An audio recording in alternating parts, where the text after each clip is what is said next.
Hello student, welcome back to Menti Zeta 24/7. This is Anita Sharma, your history mentor. So student, आज के इस video से हम start करने वाले हैं क्लास 11th की हिस्ट्री, जिसमें हम करेंगे हमारा फर्स्ट चैप्टर, ठीक है, जिसका नाम है राइटिंग एंड सिटी लाइफ। ये पुरानी बुक में चैप्टर 2 था, ठीक है, लेकिन अब न्यू बुक में ये चैप्टर 1 हो गया है, ठीक है, न्यू बुक में ये चैप्टर 1 हो गया है। और आज हम इस चैप्टर को बहुत अच्छी तरीके से समझने वाले हैं अपनी एनसीईआरटी बुक के थ्रू, ठीक है। लेकिन इस चैप्टर को स्टार्ट करने से पहले थोड़ा सा हम इंट्रोडक्शन पढ़ेंगे, थोड़ा सा हम यहाँ पर जानेंगे अर्ली सोसाइटी के बारे में कि किस तरीके से ह्यूमन ओरिजिन होता है। हालांकि ये ह्यूमन ओरिजिन से कोई क्वेश्चन नहीं आएगा, लेकिन हमें अपना बेस बनाना है कि किस तरीके से ह्यूमन एग्जिस्टेंस होता है और किस तरीके से धीरे धीरे डेवलपमेंट करते करते वो राइटिंग और सिटी लाइफ की तरफ जो है वो बढ़ जाते हैं, ठीक है। सो स्टार्ट करते हैं। आज का हमारा ये चैप्टर बहुत ज्यादा इंटरेस्टिंग है, ठीक है, बहुत इंटरेस्टिंग है ये चैप्टर। तो इस चैप्टर को लास्ट तक जरूर समझना है, क्योंकि ये चैप्टर बहुत बहुत ज्यादा इंपॉर्टेंट है। इस चैप्टर से आपके ऑब्जेक्टिव, ठीक है, इस चैप्टर से आपके ऑब्जेक्टिव प्लस आपके सब्जेक्टिव दोनों तरह के क्वेश्चंस बनते हैं, इसलिए चैप्टर आप लोगों के लिए बहुत बहुत ज्यादा इंपॉर्टेंट है, ठीक है। सो बिना देरी के स्टार्ट करते हैं आज का हमारा ये चैप्टर, जिसका नाम है city and writing and city life. Right बच्चे, चलिए सो स्टार्ट करते हैं, ठीक है। चलिए, ये जो आप ट्रेसेस देख रहे हैं ना, ये जो आप ट्रेसेस देख रहे हैं, इसका मतलब है कि इसमें जो है हमने देखा कि किस तरीके से ये जो ट्रेसेस देख रहे हो आप, ये वाले जो ट्रेसेस देख रहे हैं, तो इसमें ये बहुत पहले जहां से ह्यूमन के जो होने के हमें प्रूफ मिले, सो वहां के ये प्रूफ ये दिखाए गए हैं, ठीक है, निशान दिखाए गए हैं, ये मार्क किया गया, ठीक है। सो बेसिकली हम इस पूरे चैप्टर के अंदर अर्ली सोसाइटी में सबसे पहले हम जानेंगे कि किस तरीके से ह्यूमन का एग्जिस्टेंस होता है, ठीक है, और ये एग्जिस्टेंस जो है वो अफ्रीका वाले जो फॉरेस्ट हैं, ठीक है, वहां से स्टार्ट होती है। तो यहाँ पर देखिए क्या बताया गया है, यहाँ पर बताया गया है कि archaeologist have made the attempt to reconstruct the life of the early people. कहने का मतलब ये, आर्कियोलॉजिस्ट कौन होते हैं? आर्कियोलॉजिस्ट वो होते हैं जो चीजों का पता लगाते, फॉर एग्जाम्पल लाखों हजारों साल पुरानी चीजें जो धरती पर जो है वो बहुत ज्यादा अंदर तक चली जाती हैं, देन उसको डिग आउट करके चीजों का पता लगाते हैं और फिर उसको हिस्ट्री में मेंशन करते हैं, राइट। सो हमारे आर्कियोलॉजिस्ट ने क्या किया? Archaeologist have made attempt to the reconstruction the life of the early people. तो उन्होंने पहले के जो अर्ली पीपल थे उनकी लाइफ कैसे होती थी, तो यही सब जो है चीजें बताई हैं। To find out about the shelter in which they had lived, तो किस तरह के घरों में वो रहा करते थे, कैसे वो उनका जो फूड होता था वो क्या होता था, किस तरह से हंटिंग गैदरिंग किया करते थे, ठीक है। ये सारी चीजें हमारे आर्कियोलॉजिस्ट ने बताते हुए उसको हिस्ट्री में रिकंस्ट्रक्ट करवाया, ठीक है। और किस तरीके से वो ये पूरे के पूरे जो अर्ली पीपल जो होते थे उनकी लाइफ कैसे स्पेंड किया करते थे, वो पूरी की पूरी लाइफ के बारे में उन्होंने बताया हुआ है, ठीक है। अब यहाँ पर हम क्या करेंगे, थीम नंबर 1 के ऊपर चलेंगे। थीम नंबर 1 क्या कहती है कि इंक्लूडिंग द, ठीक है, यहाँ पर देखिए including the in this section. तो हम थीम 1 में क्या करेंगे, इस सेक्शन में हम पढ़ने वाले हैं क्या, deal with some of the earliest city. तो हम इसमें कुछ अर्लीस्ट सिटीज के बारे में भी जानने वाले हैं, ठीक है। For example those of the Mesopotamia, जो कि बहुत ही फेमस सिटी रहा है, ठीक है, अर्ली सोसाइटी के अंदर, जिसका नाम है मेसोपोटामिया। यही सारी चीजें हम आगे करेंगे। प्रेजेंट डे इराक, तो आज के टाइम में इसको इराक कहा जाता है। तो आज का जो इराक है वो पहले का मेसोपोटामिया हुआ करता था। The city develop around the temple. अब ये सिटी का इमर्जेंस कैसे होता है, जो बच्चे टेम्पल होते थे, ठीक है, टेम्पल होते थे, उनके आसपास में जो है वो सिटी का इमर्जेंस होता है, राइट, क्योंकि टेम्पल में ऐसी बहुत सारी एक्टिविटीज होती हैं जिसके आसपास में ये सिटी जो है वो डेवलप होने लगी, राइट। उसके बाद and the abundance of the writing material are used to reconstruct the life of the different people who lived there, craft people. अब ये सोचिए कि टेम्पल को कंस्ट्रक्ट करने के लिए कितनी सारी चीजें चाहिए होती हैं, राइट, ब्रिक्स चाहिए होती हैं, स्टोन्स चाहिए होती हैं, सीमेंट चाहिए होती हैं, डेकोरेशन के लिए बहुत सारे सामान चाहिए होता है, ठीक है। तो धीरे धीरे लोगों ने यहाँ पर आकर अपना सेटलमेंट जो है वो स्टैब्लिश कर लिया, ठीक है, यहाँ पर आकर रहने लगे और यहीं से ही स्टार्ट होती है क्या, सिटी लाइफ स्टार्ट हो जाती है, राइट। चलिए नेक्स्ट अब मूव ऑन करेंगे कि one of the most for reaching changes was the gradually shift. तो धीरे धीरे क्या हुआ, धीरे धीरे ये जो अर्ली मैन थे बच्चे, अर्ली पीपल थे, ये धीरे धीरे इनकी लाइफ में भी बहुत सारे ऐसे चेंजेस होने लगे। नोमैड किसको कहते हैं बच्चे, नोमैडिक किसको कहते हैं, नोमैडिक उनको कहते हैं जो घूमते रहते हैं, थोड़े टाइम के लिए यहाँ सेटल्ड हुए, थोड़े टाइम के लिए यहाँ सेटल्ड हुए, थोड़े टाइम के लिए यहाँ।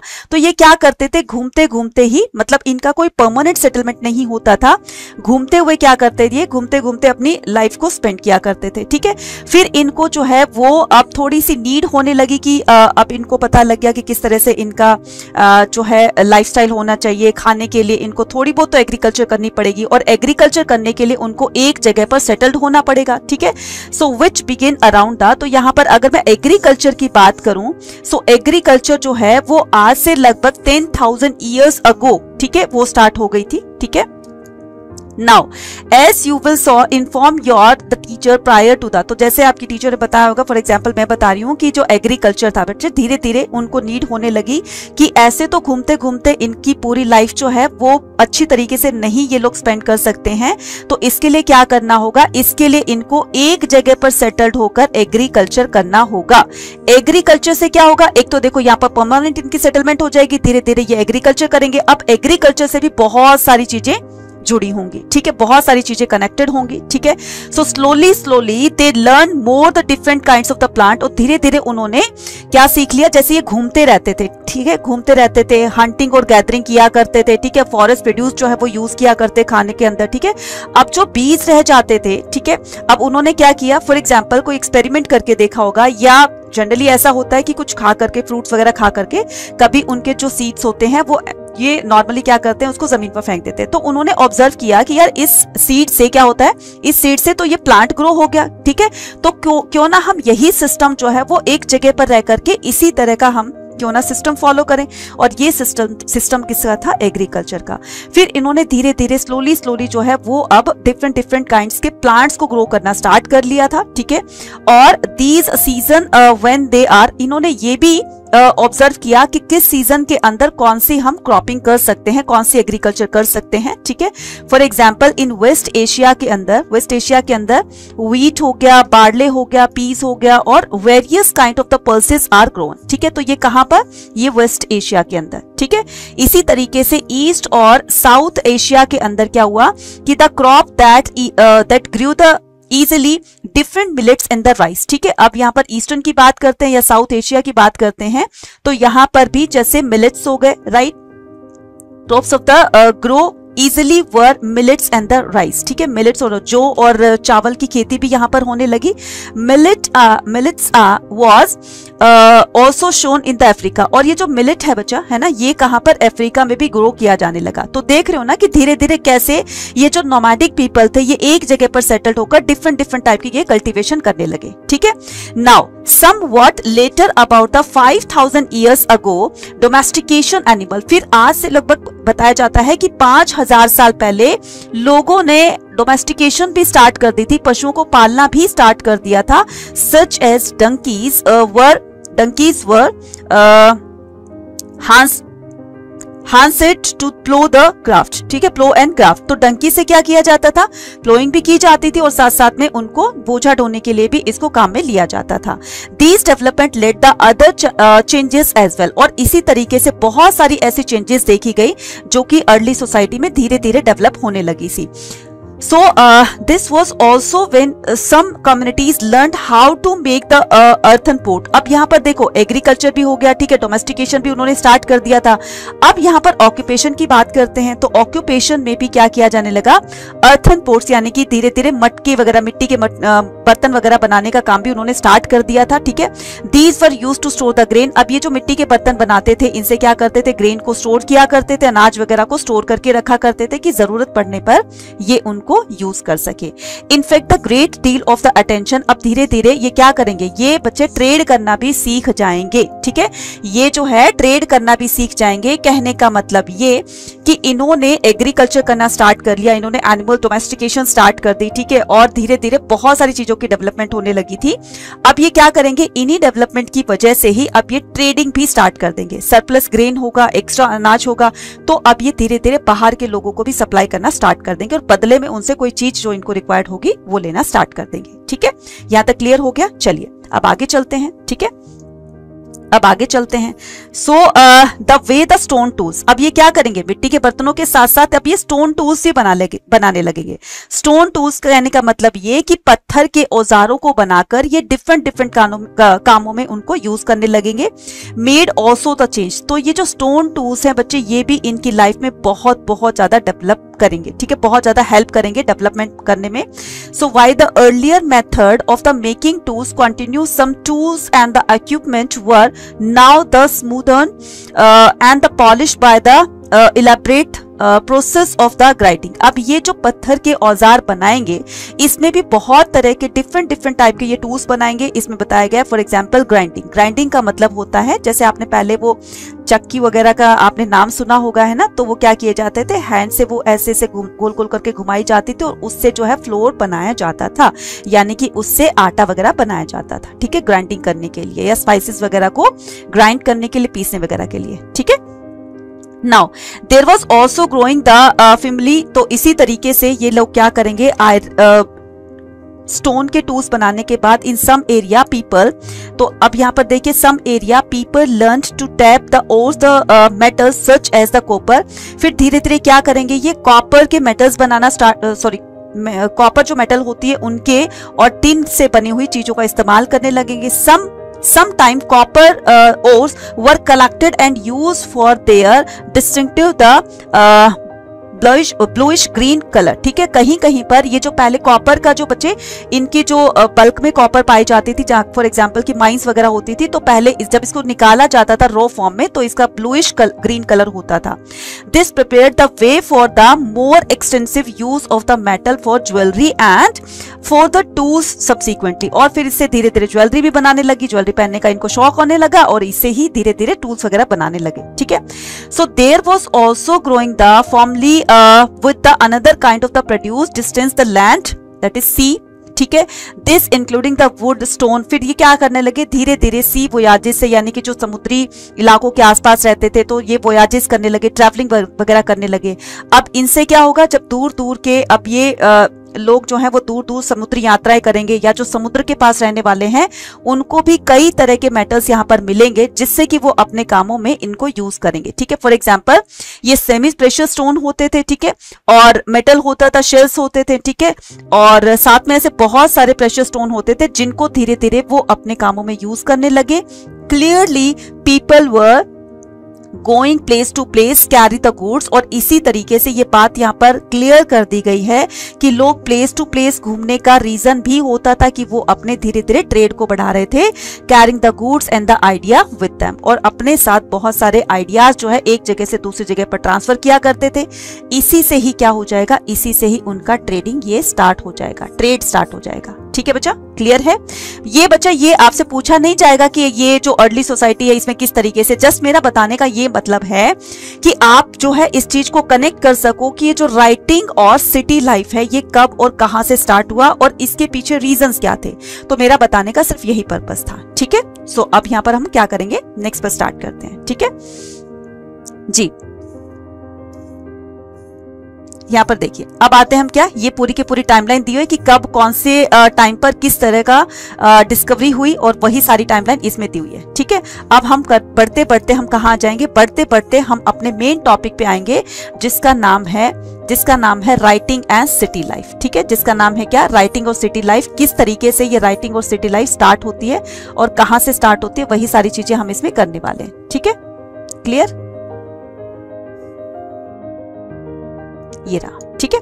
सो इसको स्टार्ट करते हैं। यहाँ पर देखिए राइटिंग एंड सिटी लाइफ। अब मुझे लगता है कि यहाँ तक तो आपको पूरा समझ में आ गया होगा, ठीक है। सो अब हम यहाँ पे स्टार्ट करेंगे कि किस तरीके से ह्यूमन का ओरिजिन होता है, ठीक है। अफ्रीका के जंगलों से होता है, ठीक है। बहुत सारी जगह पर जगह जगह ह्यूमन के ओरिजिन जो है वो पाए गए थे, जिससे पता चलता है कि ह्यूमन का ओरिजिन यहीं से हुआ था। और पहले वो क्या करता था, गुफाओं में रहा करता था, मतलब उससे पहले तो वो पेड़ों पर रहा करता था, ट्रीज वगैरह पर अपने शेल्टर्स बना रखे थे, वहीं पर सोते थे और फॉरेस्ट प्रोड्यूस ही वो लोग अपनी मतलब खाने वाने में यूज किया करते थे। फिर धीरे धीरे वो केव्स वगैरह में रहने लगे, राइट। और केव्स में रहने के बाद फिर उन्होंने स्टोन टूल्स बनाने स्टार्ट किए, ठीक है, फिर फायर का इन्वेंशन किया, व्हील का इन्वेंशन किया, राइट, और एग्रीकल्चर करना स्टार्ट किया, डोमेस्टिकेशन स्टार्ट करी। तो मेरा कहने का मतलब ये कि किस तरीके से ह्यूमन का जब ऑरिजिन होता है, ठीक है, मानव इतिहास को जानने के लिए ये सारी चीजें बहुत ज्यादा जरूरी है जानने के लिए कि किस तरीके से इमर्जेंस होती है, ठीक है, ह्यूमन की, और वो धीरे धीरे किस तरीके से वो डेवलप करता है, ठीक है। सो यहाँ तक हमने जो है वो एक थोड़ा सा आइडिया ले लिया है डेवलपमेंट का।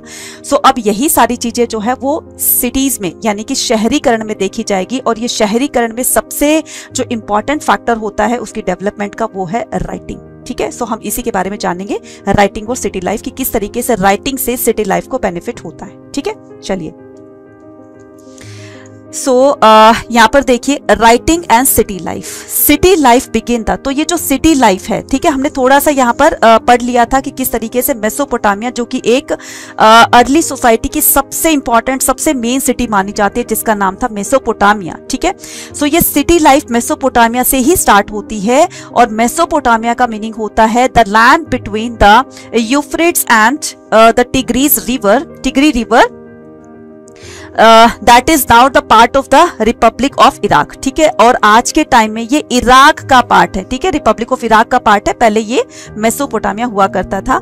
Mesopotamia civilisation is known for its the prosperity. Mesopotamia civilisation जो है वो अपनी प्रोस्पेरिटी के लिए, प्रोस्पेरिटी का मतलब होता है बच्चे जिसमें काफी ज्यादा पैसा वगैरह होता है ना, और अपनी सिटी लाइफ के लिए, और it's the voluminous and rich the literature and the mathematics and the astronomy।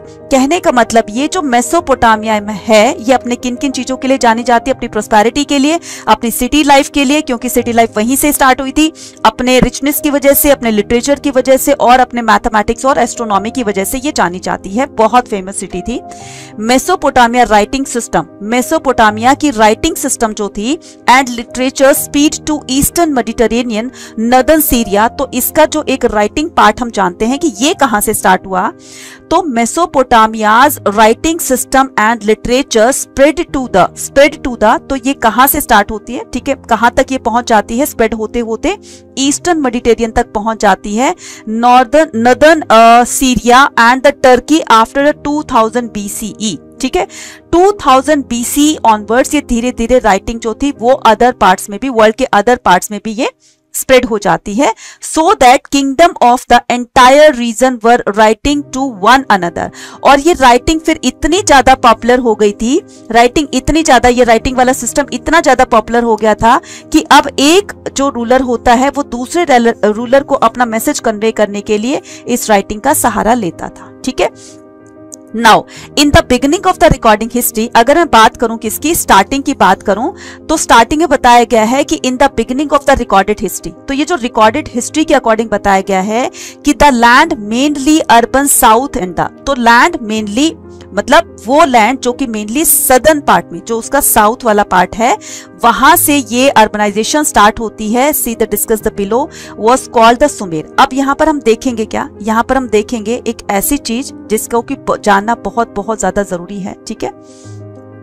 यहाँ पर देखिए क्या होता था कि ये हमारी डायरेक्शन है, 4 डायरेक्शन है, ठीक है। मान लीजिए ये पूरा का पूरा मेसोपोटामिया है, तो इस मेसोपोटामिया के अंदर नॉर्थ हो गया, ये साउथ हो गया, ये आपका ईस्ट हो गया, ये वेस्ट हो गया, ठीक है।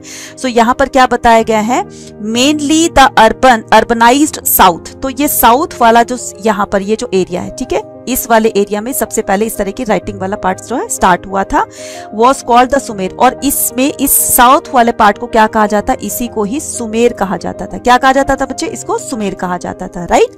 Sumer and the Akkad, right, तो इसी पार्ट को ही सुमेर और अक्कद कहा जाता था। और सबसे पहले जो राइटिंग होगी वो मैं आगे बताऊंगी, सुमेर की वजह से इसको जो है वो क्या कहा जाएगा, सुमेरियन, और फिर जब इसको रिप्लेस करती है कौन सी, अकेदियन लैंग्वेज, ठीक है।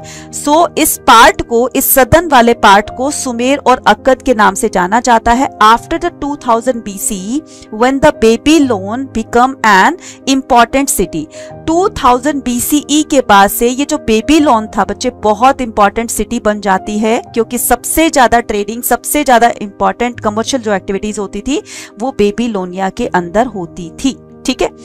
Now the term Babylonia was use for the southern reason. तो ये जो आपका सदर्न रीजन है, ठीक है, ये जो सदर्न रीजन है, इसी को क्या कहा जाता था, इसी को ही बेबीलोनिया के नाम से जाना जाता था। ठीक है, बेबीलोनिया के नाम से जाना जाता था। Clear? Okay. So from about the 1000 BC when the Assyrian establish, करीब करीब 1000 BCE से क्या हुआ कि सुमेर, जो वहां पर सुमेरियन लोग यहाँ रहा करते थे, तो इनको रिप्लेस कौन करते हैं, ये कर जाते हैं कौन, असेरियन। ठीक है, इनकी जगह पर असेरियन आ जाते हैं। Establish there kingdom in the north. ठीक है, सो यहाँ पर नॉर्थ साइड में असेरियन स्टार्ट कर देते हैं, यहाँ पर अपनी सेटलमेंट, अपना रूलिंग स्टैब्लिश कर देते हैं कौन, असेरियन। ठीक है, कौन, असेरियन अपना रूलिंग पीरियड स्टार्ट कर देते हैं। ठीक है, सो साउथ में कौन थे, साउथ में सुमेरियन थे, और इधर नॉर्थ में कौन आ जाएगा, असेरियन आ जाएंगे। First known the language of the land was Sumerian. अब सबसे पहले जो लैंग्वेज जानी जाएगी, भाषा हो गई, लैंग्वेज हो गई, या राइटिंग जो पार्ट हो गया, राइटिंग सिस्टम हो गया, वो सबसे पहले कहां पर आता है, सुमेरियन। ठीक है, जो राइटिंग थी वो सबसे पहले कौन सी थी, सुमेरियन लैंग्वेज थी।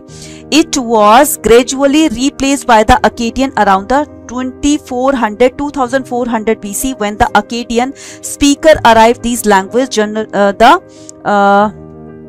flourished till about the Alexander time, और ये अलेक्जेंडर के टाइम तक 336 से लेकर के और 323 तक क्या करती है, जब तक अलेक्जेंडर का टाइम था तब तक ये जो अकेडियन थी, ये लैंग्वेज जो है वहां पर बोली और लिखी पढ़ी जाती थी।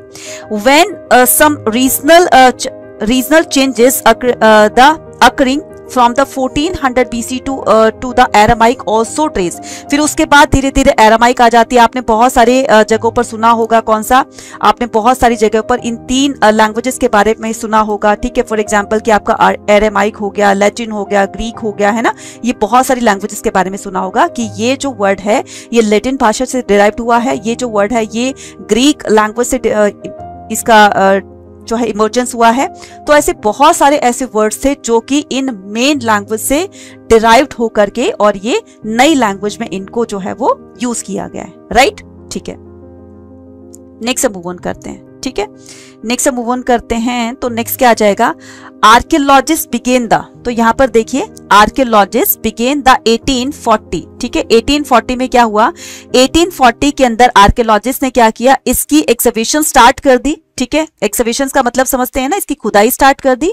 एट वन और the two sides the Uruk और द मारी। ठीक है, इंक्लूडिंग द उरुक और मारी को इंक्लूड करते हुए हमारे आर्कियोलॉजिस्ट ने मेसोपोटामिया के अंदर इसकी एक्सकवेशन स्टार्ट कर दी, विच वी डिस्कस बिलो, जो कि हम नीचे डिस्कस करेंगे। तो इस तरीके से हम उरुक, मारी, बेबीलोनिया और इन सभी सिटीज के बारे में धीरे धीरे जानते हुए चलेंगे।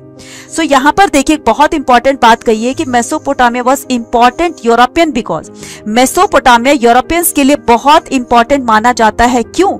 क्योंकि इसके अकॉर्डिंग बताया गया है कि reference to all the old Testament, Old Testament का मतलब जो पुरानी इसके रिगार्डिंग जो भी बातें कही गई है उनको मानते हुए बताया जाता है कि the first part of the Bible, ठीक है, बाइबल के फर्स्ट पार्ट में ये एक टेस्टिमोनी बताई गई है। For the instance the book of the Genesis of the old testament refer to Sumer. ठीक है, सो ये क्या है कि ये जो है वो शिमर से स्टार्ट हुआ है, मीनिंग दैट द सुमेर, इसका मतलब होता है ये जो सुमेर हमने यहाँ पर अभी पढ़ा, तो ये सुमेर जो है वो शिमर से स्टार्ट हुआ है और इस शिमर का जो एक कनेक्टिविटी है वो बाइबल से है, यानी कि इस शिमर वर्ड का यूज जो है वो बाइबल में भी किया गया है। तो बाइबल किसकी, बाइबल क्रिश्चियन की होली बुक होती है। ठीक है, बाइबल क्रिश्चियन की होली बुक होती है और जो इस होली बुक में लिखा है कहने का मतलब वो कहीं ना कहीं वो बात सच होगी। सो इसीलिए यूरोपियंस के लिए ये जो है बहुत इंपॉर्टेंट माना जाता है मेसोपोटामिया। ठीक है, travellers and scholar of the Europe looked on the Mesopotamia as a kind of the ancestral land and when the archaeologist work begin to area there was attempt to prove the literal truth of the old testament. और फिर धीरे धीरे जैसे जैसे Mesopotamia के बारे में बताया जाता है, इसी तरीके से धीरे धीरे उन पर जो है लोगों का विश्वास और ज्यादा बढ़ता चला जाता है, राइट। सो अब हम यहाँ पर क्या करेंगे, अब हम यहाँ पर मेसोपोटामिया के बारे में और डिटेल में जानेंगे, ठीक है। According to Bible the flood was mean to destroy the, तो बाइबल के अकॉर्डिंग क्या बताया गया है कि एक बार बहुत तेज से क्या आ जाती है, बहुत तेजी से फ्लड आ जाती है ना। उस फ्लड में क्या बताया गया था कि सारी चीजें जो थी वो बिल्कुल डिस्ट्रॉय होने वाली थी, यानी कि पूरा जो अर्थ था, पूरी जो अर्थ थी वो डिस्ट्रॉय होने वाली थी, खत्म होने वाली थी, ठीक है।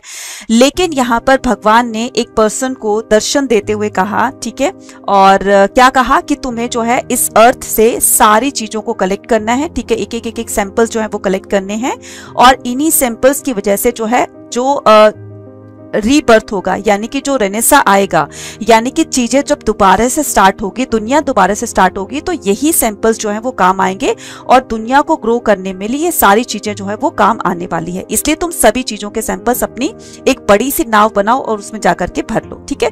सो ये सारी चीजें बताई गई थी एक ओल्ड टेस्टामेंट के अकॉर्डिंग, ठीक है। ये सारा उसे बताया गया, और उस पर्सन का नाम क्या था, उस पर्सन का नाम था नोहा, ठीक है, नोहा नाम था, ठीक है। इसने बड़ी सी बोट बनाई और इस बड़ी सी बोट में सारी चीजों को रख लिया, राइट।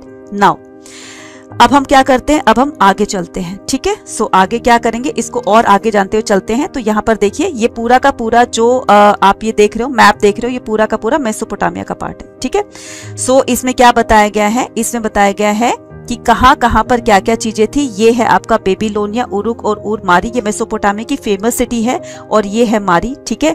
और ये जो आपकी यूफ्रेट्स रिवर है, ये जो आपकी तिग्री रिवर है और ये जो आपकी यूफ्रेट्स रिवर है, इनके बीच में पूरा का पूरा ये मेसोपोटामिया सिविलाइजेशन जो थी वो लोकेटेड थी, ठीक है, यहाँ पर पूरी की पूरी, राइट। चलिए, सो नेक्स्ट मूव ऑन करते हैं। Next, Mesopotamia and it's geography.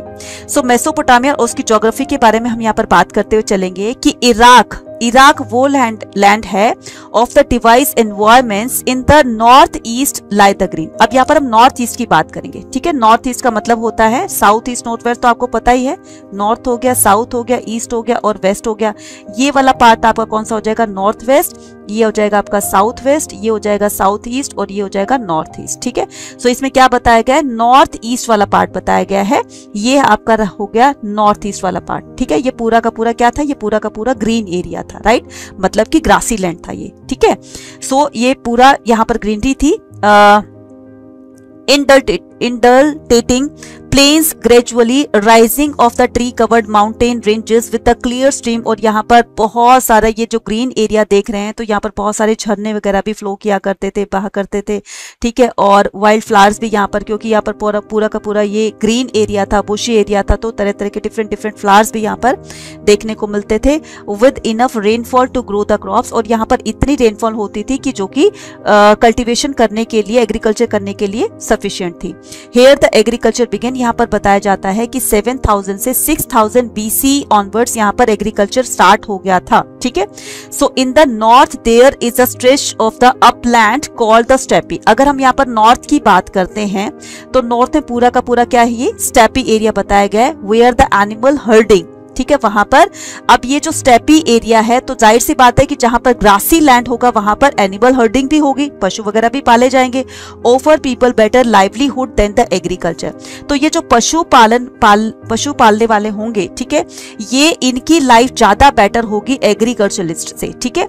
After the winter rain sheep and goat feed to the grasses and low the shrubs that. अब ये जो ग्रासी लैंड होगा पूरा का पूरा, जो मैंने आपको ऊपर दिखाया है, ये वाला देखिए, है ना, ये जो आपका नॉर्थ वाला एरिया है, ये पूरा किसका है, ये आपका दिखाया गया, इसमें मैप 1 है वेस्ट एशिया का। तो ये जो पूरा का पूरा वेस्टर्न एशिया का मैप दिखाया गया है, कहाँ कहाँ पर क्या क्या चीजें थी, तो वो बताई गई है। अब इसमें मैंने आपको बताया माउंटेन रीजन, तो ये जहां जहां पर आप ये ट्राइंगल के साइन देख रहे हैं, ये पूरा का पूरा माउंटेनी रीजन था, ठीक है। और इसके अलावा जो आपका ये जो ग्रीन एरिया था, नॉर्थ ईस्ट वाला पूरा ग्रीनरी था। ग्रीन होने की वजह से, ग्रासीलैंड होने की वजह से यहाँ पर एग्रीकल्चर ये डोमेस्टिकेशन स्टार्ट हो गई थी, पशुपालन स्टार्ट हो गया था। और पशु पालने वाले लोगों का जीवन कंपैरेटिव टू एग्रीकल्चरलिस्ट के ज्यादा अच्छा बताया जाता था, क्योंकि इनसे इनको काफी बेनिफिट होता था, ठीक है, काफी बेनिफिट होता था। So after the winter rain के बाद sheep and goat feed on the grasses and low shrub that grow here, ठीक है। तो यहाँ पर जो भी ग्रास वगैरह जो ग्रो होती थी तो उसको शीप और गोट वगैरह को इससे ग्रीजिंग करवाई जाती थी। अब हम यहाँ पर बात करते हैं किसकी, ईस्टर्न साइड की, ईस्ट वाले साइड की। तो हमने क्या देखा, हमने देखा कि ये जो आपका ये वाला पार्ट है, नॉर्थ ईस्ट वाला पार्ट है, तो यहाँ पर पूरा ग्रासी लैंड था, ठीक है। साउथ में एग्रीकल्चर स्टार्ट हो गई थी। अब यहाँ पर ईस्ट की बात करते हैं। Tributaries of the Tigris provide the route of, तो यहाँ पर हमने देखा कि ये जो तिगरी रिवर है, ठीक है, कौन सी तिगरी रिवर है, ये रही आपकी तिगरी रिवर, यहाँ पर है, ठीक है, ये तिगरी रिवर है। तो तिगरी रिवर से कम्युनिकेशन होता था, आने जाने के लिए तिगरी रिवर को यूज किया जाता था। Route of the communication to the mountain of Iran, ठीक है। सो नॉर्थ में जाने के लिए जो माउंटेन्स वगैरह होते थे, ठीक है, सो तिगरी रिवर से इसको माउंटेन वगैरह तक जाने के लिए यहाँ से इस रिवर के रूट को यूज किया जाता था, ठीक है। So the south is a desert and this where the first city and the writing image. अब ये जो आप देख रहे हो मेसोपोटामिया का सदर्न एरिया जो देख रहे हो, ठीक है, मेसोपोटामिया का जो सदर्न एरिया देख रहे हैं, ये पूरा का पूरा डेजर्टेड एरिया है और यहीं से ही क्या होती है, यहीं से ही फर्स्ट राइटिंग स्टार्ट होती है, ठीक है, यहीं से ही फर्स्ट राइटिंग सिस्टम स्टार्ट होता है। लोगों ने, यहीं के लोगों ने सबसे पहले राइटिंग वगैरह को स्टार्ट किया था, ठीक है, राइटिंग वगैरह को स्टार्ट किया था। यहाँ पर देखिए बताया गया है साउथ, क्वेश्चन यहां से आता है कि south is a deserted and this will where the first city and writing emerge. तो जहां से ये राइटिंग स्टार्ट होगी बच्चे, वहीं से ही सिटीज का इमर्जेंस भी स्टार्ट हो जाएगा, ठीक है। देन उसके बाद the desert could support the, ठीक है। अब ये जो डेजर्ट है ये सपोर्ट करता था किसको, सिटीज को। क्यों? Because the river Euphrates and Tigri which rise in the northern mountain, ठीक है। सो ये जो तिगरी और यूफ्रेट्स है, ठीक है, ये जो तिगरी और यूफ्रेट्स रिवर है, तो ये आपने देखा ना, ये आपकी क्या हो गई, ये आपकी तिगरी रिवर हो गई और ये आपकी क्या हो गई, ये आपकी यूफ्रेट्स रिवर हो गई, ठीक है। सो इनके रूट्स को फॉलो किया जाता था, Euphrates and Tigri which rise in the northern mountain. तो ये आप नदर्न पूरा का पूरा ये जो माउंटेनियस एरिया देख रहे हैं, तो इनके लिए क्या होता था, यहां तक पहुंचने के लिए इन रिवर रूट को यूज किया जाता था। Carry loads the silt when they flood and their water is lit on the to the field fertile to the silt deposit. तो अब यहाँ पर देख रहे हो ना, ये पूरा का पूरा जो स्टेपी एरिया आप देख रहे हैं, ये जो पूरा आप स्टेपी एरिया देख रहे हैं, तो स्टेपी एरिया में क्या किया जाता था, एग्रीकल्चर किया जाता था। और एग्रीकल्चर करने के लिए ये जो यूफ्रेट्स और तिगरी रिवर थी, ये जो यूफ्रेट्स और तिगरी रिवर थी, इन्हीं से क्या होता है, इन्हीं से ही इनके वाटर को यूज किया जाता था, ठीक है, क्लियर है।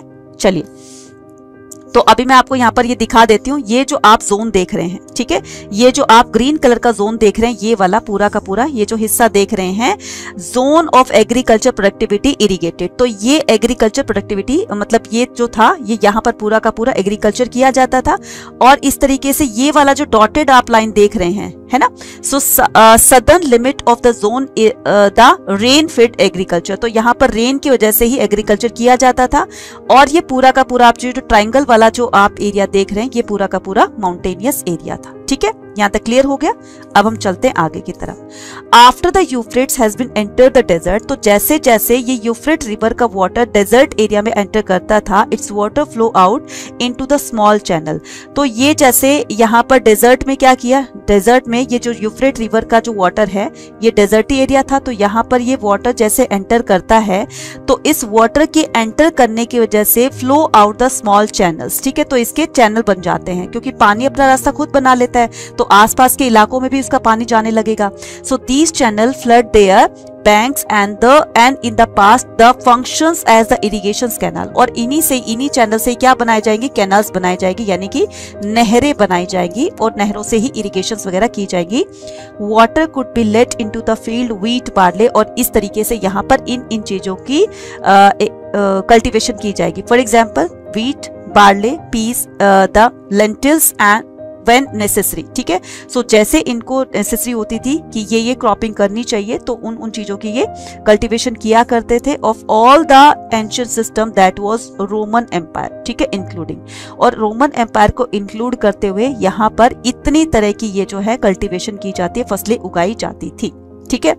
Not only agriculture Mesopotamia sheep and goat that graze on to the steppe northern north eastern plain and the mountain slopes, right, produce meat था। अब देखो ये क्या था कि अगर साउथ के लोगों को मान लो एग्रीकल्चर, यहाँ पर ये पूरा का पूरा ये जो साउथ वाला एरिया था, ठीक है, और ये जो आपका नॉर्थ वाला एरिया था, ठीक है, साउथ और नॉर्थ वाले, तो नॉर्थ वाले लोग क्या करते थे, नॉर्थ वाले लोग जो हैं वो उनके पास स्टेपी एरिया था और ये क्या करते थे, ये लोग एग्रीकल्चर किया करते थे, ठीक है।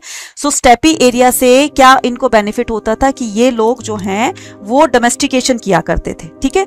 डोमेस्टिकेशन करने से क्या होता था, इनके पास क्या होता था, इनके पास एनिमल्स वगैरह होते थे। तो अब ये क्या करेंगे, नीचे वाले लोगों से यानी कि जो एग्रीकल्चर किया करते थे उनको अपने एनिमल प्रोडक्ट्स देंगे और ये क्या करेंगे, जो एग्रीकल्चर करते थे ये इनको ग्रेन वगैरह देंगे, ठीक है। सो इस तरह से यहाँ पर इनका ट्रेड स्टार्ट हो जाता है, लाइक बार्टर सिस्टम, है ना। सो ये क्या करेंगे, एनिमल प्रोडक्ट को उनको देंगे जो उनको रिक्वायरमेंट होती थी। फॉर एग्जाम्पल एनिमल प्रोडक्ट में आपका घी हो गया, ठीक है, वूल हो गई, मीट हो गया, बहुत सारी ऐसे एग्स वगैरह हो गए, बहुत सारी ऐसी चीजें थी जो एनिमल से हमें मिलती थी। तो ये लोग साउथ के लोगों को जो एग्रीकल्चर किया करते थे उनको दिया करते थे और साथ साथ में ये जो एग्रीकल्चरलिस्ट थे इनको अगर किसी भी प्रोडक्ट की जरूरत होती तो ये उनसे लिया करते थे और ग्रेन उनको दिया करते थे। इस तरीके से ये इनका पूरा का पूरा सिस्टम चलता था, ठीक है। चलिए नेक्स्ट मूव ऑन करेंगे। Next, Let us, however, mistake the thing these city the simply because rural prosperity। तो धीरे धीरे यहाँ पर जो है वो लोग सेटल्ड हो जाते हैं और एक विलेज पूरा का पूरा बन जाता है, रूरल सोसाइटी बन जाती है, ठीक है। अब हम यहाँ पर क्या करेंगे, अब यहाँ पर सिग्निफिकेंस ऑफ द अर्बनाइजेशन, ठीक है, कि अर्बनाइजेशन का सिग्निफिकेंस क्या होता है, यानी कि उसकी इंपॉर्टेंस क्या होती है। सिग्निफिकेंस का मतलब होता है इंपॉर्टेंस।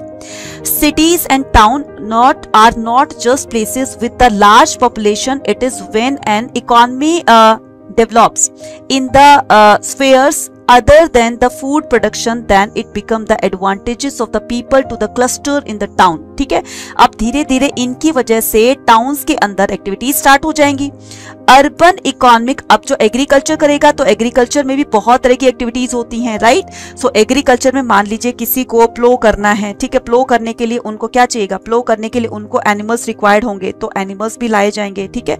उसके बाद उनको सीड्स वगैरह चाहिए होंगी, इनको प्लो चाहिए होंगे, राइट। इनको अपने लैंड पर काम करने के लिए धीरे धीरे लेबर वगैरह की भी जो है वो नीड होगी। अब देख रहे हो किस तरीके से एक्टिविटीज स्टार्ट हो जाती हैं ऑक्यूपेशंस को लेकर के, चाहे वो किसी भी काम का ऑक्यूपेशन है। स्टोन टूल्स बना रहे थे, ठीक है, उस टाइम में स्टोन टूल्स बनाने वालों की भी रिक्वायरमेंट होती थी। राइटिंग की वजह से अब यहाँ पर लिखने वालों की भी, कैलीग्राफर्स की भी यहाँ पर जरूरत पड़ने लगेगी। तो धीरे धीरे ये डेवलपमेंट जो है वो बहुत तेजी से आगे बढ़ती है और इसी की वजह से अर्बनाइजेशन स्टार्ट हो जाता है, ठीक है, इसी की वजह से अर्बनाइजेशन स्टार्ट हो जाता है, राइट। चलिए, सो यहां पर हम देखेंगे क्या, यहां पर देखेंगे हम इसका next part, right. Further the city people दस cease to be self sufficient and depend on the products of the service of the other cities, ठीक है, people। अब सभी लोग जो है बच्चे अपने आप तो खुद तो कोई सभी काम एक जैसे खुद तो नहीं कर सकते हैं, तो अलग अलग कामों के लिए उनको अलग अलग लोगों पर डिपेंड करना होता था, ठीक है।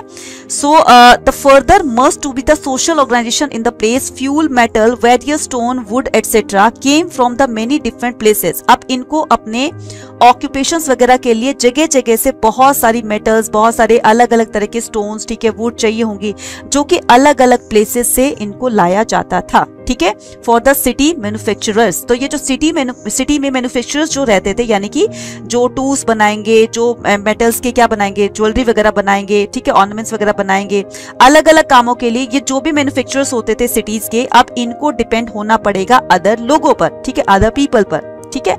सो जो रूरल एरियाज के होंगे तो वहां से क्या कराते थे, चीजों को एक्सचेंज करने के लिए उनके साथ डील करते थे।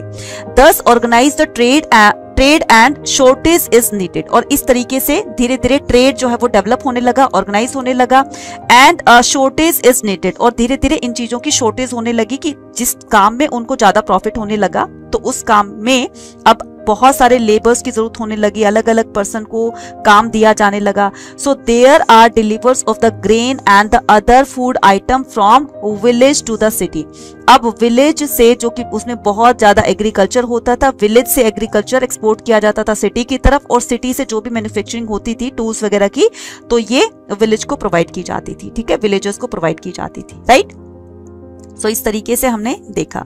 नाउ ये क्या होता है बच्चे, ये वार्का हेड है। अब इस वार्का हेड से काफी सारे क्वेश्चंस आते हैं। ठीक है, सो वार्का हेड से देखो कैसे क्वेश्चन आते हैं, तो थोड़ा सा हम इसके बारे में जान लेते हैं। आप ये जो पिक्चर देख रहे हैं, ठीक है, इस पिक्चर का क्या मतलब हुआ, वही सब चीजें जानेंगे।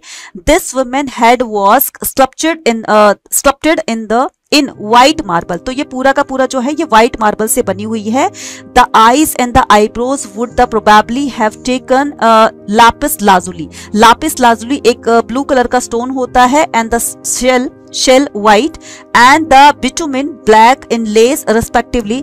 तो ये जो आप इसकी आईब्रो देख रहे हो, ये इसकी आईज देख रहे हो, राइट, और ये इसके हेयर यहाँ पर देख रहे हैं, इसकी नोज देख रहे हैं, तो इसमें ये बताया गया है कि इसको किस तरीके से बनाया गया है। कहने का मतलब ये, इस पिक्चर को बनाने में कहीं ना कहीं तो उन्होंने कोई ना कोई टेक्निक तो बच्चा यूज की होगी, है ना, कोई ना कोई टेक्निक तो उन्होंने यूज की होगी, तभी जाकर के मतलब उनको इस बात की समझ थी। अगर हम अर्ली मैन की बात लेकर चलें तो अर्ली मैन में इतनी समझ नहीं थी, मतलब माइंड डेवलप नहीं हुआ था।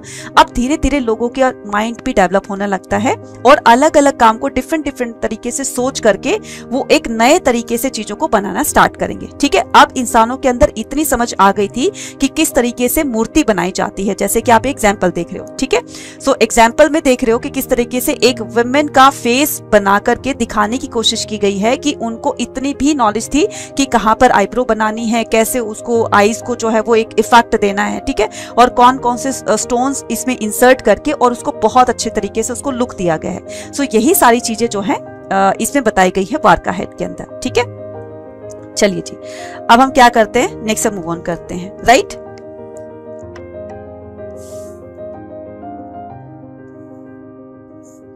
Movement of good into the cities. अब यहाँ पर देखो चीजें किस तरीके से एक जगह से दूसरी जगह पर ये ट्रांसफर होती है। ठीक है, हाउएवर द रिच, अब ये देखो क्या बताया गया है, however rich the food resources of the Mesopotamia. तो धीरे धीरे मेसोपोटामिया के अंदर जो है वो बहुत सारा फूड प्रोडक्शन होने लगा।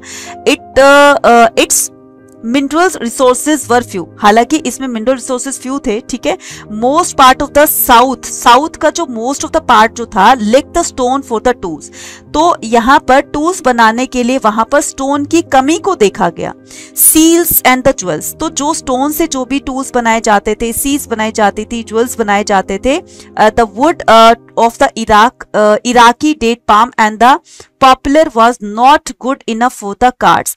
तो यहाँ पर जिस एरिया के अंदर, ये पूरे मेसोपोटामिया के अंदर, चाहे वो साउथ है, चाहे वो नॉर्थ है, चाहे वो ईस्ट है, चाहे वो वेस्ट है, तो यहाँ पर अलग अलग सिटी में किसी न किसी की चीज की कमी होती थी, और उस कमी को पूरा करने के लिए अलग अलग एरियाज में जाकर के उसको क्या करवाते थे, सप्लाई करवाते थे। ठीक है, सो यही बताया गया है इसमें। ठीक है, तो जो साउथ के अंदर है ना, rich of the food sources Mesopotamia, it's the mineral resources were few, most the part of the south के मोस्ट ऑफ द पार्ट में, ये साउथ हो गया आपके, इसके मोस्ट ऑफ द पार्ट में क्या बताया गया है कि लैक ऑफ द स्टोन, किसकी कमी बताई गई थी, स्टोन्स की कमी बताई गई थी टूल्स के लिए, क्योंकि टूल्स के स्टोन के टूल्स बनाए जाते थे, तो स्टोन था नहीं वहां पर, स्टोन की कमी देखी गई, इसलिए वहां पर बहुत बेहतर तरीके के टूल्स नहीं बनाए जाते थे।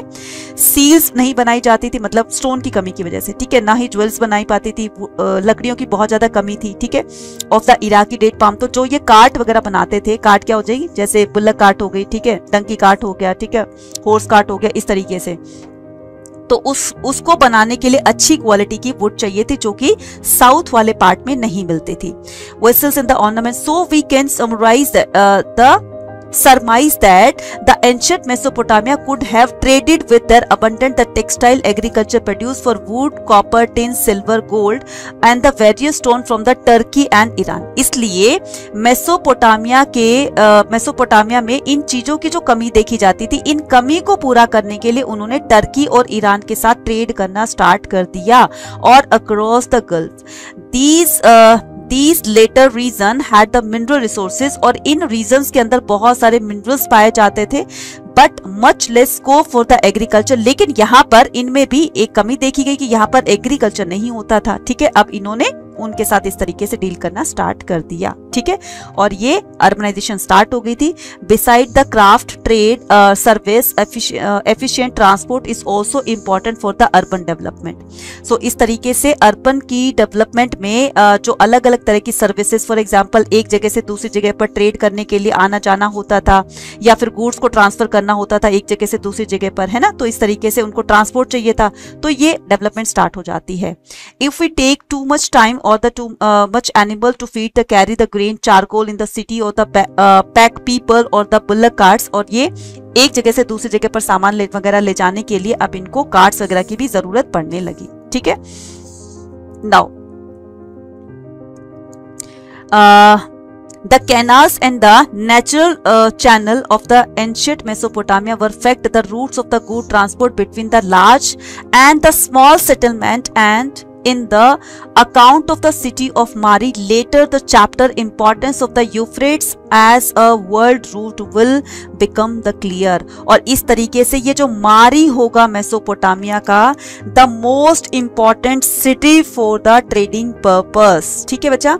तो ये जो मारी होगा इसमें सबसे ज्यादा कमर्शियल एक्टिविटीज होंगी, सबसे ज्यादा इसमें ट्रेडिंग एक्टिविटीज होगी, क्योंकि जैसे कहते हैं ना, जैसे हमारी कंट्री की कैपिटल क्या है, दिल्ली है। सो दिल्ली में बहुत सारी कमर्शियल एक्टिविटीज होती हैं, दिल्ली से ही सारे रूल रेगुलेशंस बनते हैं। तो एक मारी ऐसी इंपॉर्टेंट सिटी हो जाएगी जहां पर maximum number of commercial activities को देखा जाएगा, और सबसे ज्यादा ये डेवलप्ड सिटी होगी, ठीक है, सबसे ज्यादा ये डेवलप्ड सिटी होगी, ठीक है।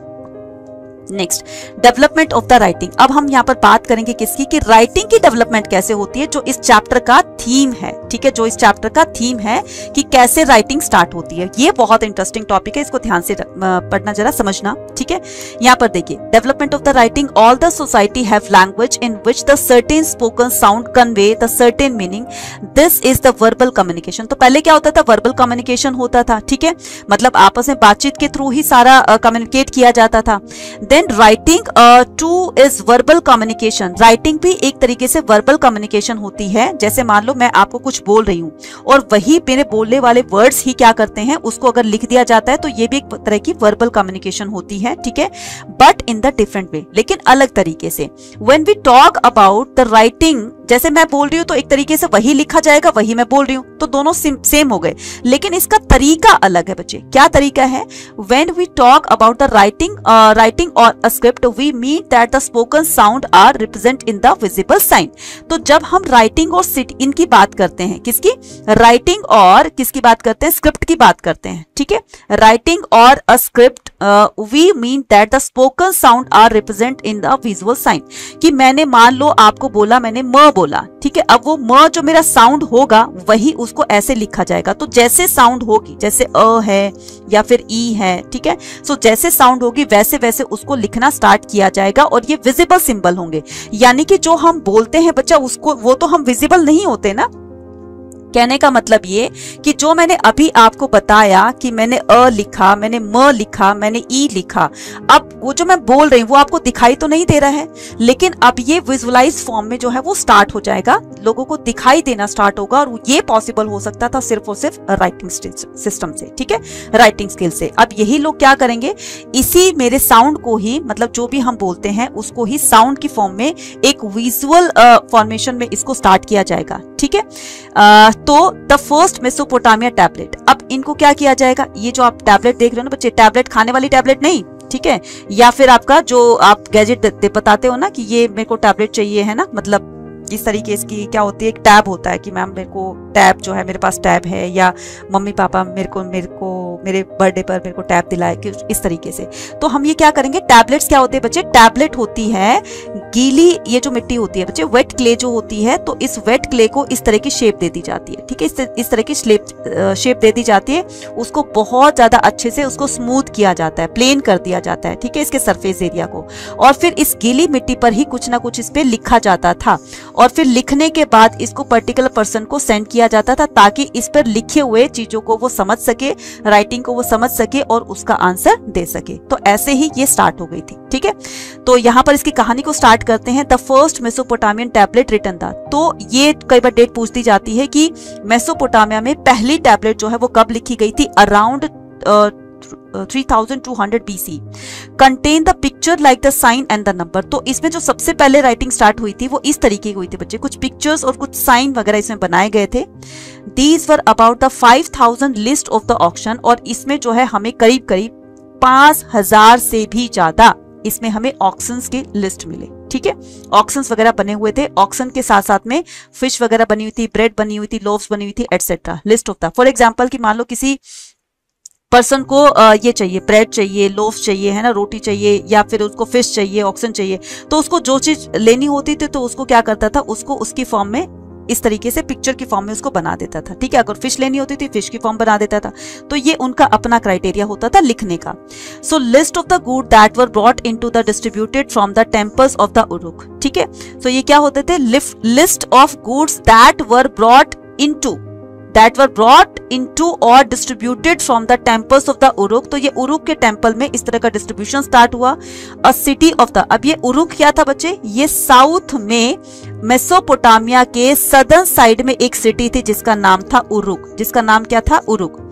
A city in the south, clearly writing began when the society needed to keep the record transaction, because in the city life transactions occurred in the different time and involved many people of the variety of the goods। ठीक है, सो अब यहाँ पर ये देखा जाने लगा कि राइटिंग जो थी वो क्यों स्टार्ट होने लगी, क्यों, किस रीजन से इसको स्टार्ट किया गया। तो इसका एक सिंपल सा यहाँ पर फंडा बनता है। सिंपल सा ये था कि चीजों का रिकॉर्ड रखने के लिए उनको किसी तरह का कहीं ना कहीं पर रिकॉर्ड मेंटेन करना था, किसका कितना लिया, कितना दिया। ठीक है, और किससे कितना, मतलब जो भी कुछ अगर कोई चीज मंगवानी होती थी, उनको सप्लाई करवानी होती थी, एक्सपोर्ट इंपोर्ट करवाना होता था, तो हर चीज का वो रिकॉर्ड मेंटेन करने लगे। और कहाँ पर करने लगे, वो इन टैबलेट्स के थ्रू करने लगे थे। ठीक है, tablets it's a kind of, जैसे आज के टाइम में आप पेज देखते हो ना, अपनी नोटबुक वगैरह का पेज देखते हो, तो ये जो थे वो एक पेज के रूप में इसको यूज किया जाता था। सो इस पर जो भी कुछ लिखा जाता था वो रिकॉर्ड के तौर पर रखा जाता था। और ऐसे बहुत सारी हजारों टैबलेट्स हमें वहां की लाइब्रेरी में मिली, जिससे हमें वहां पे कुछ ना कुछ इससे इंफॉर्मेशन मिलती है। ठीक है, क्लियर है।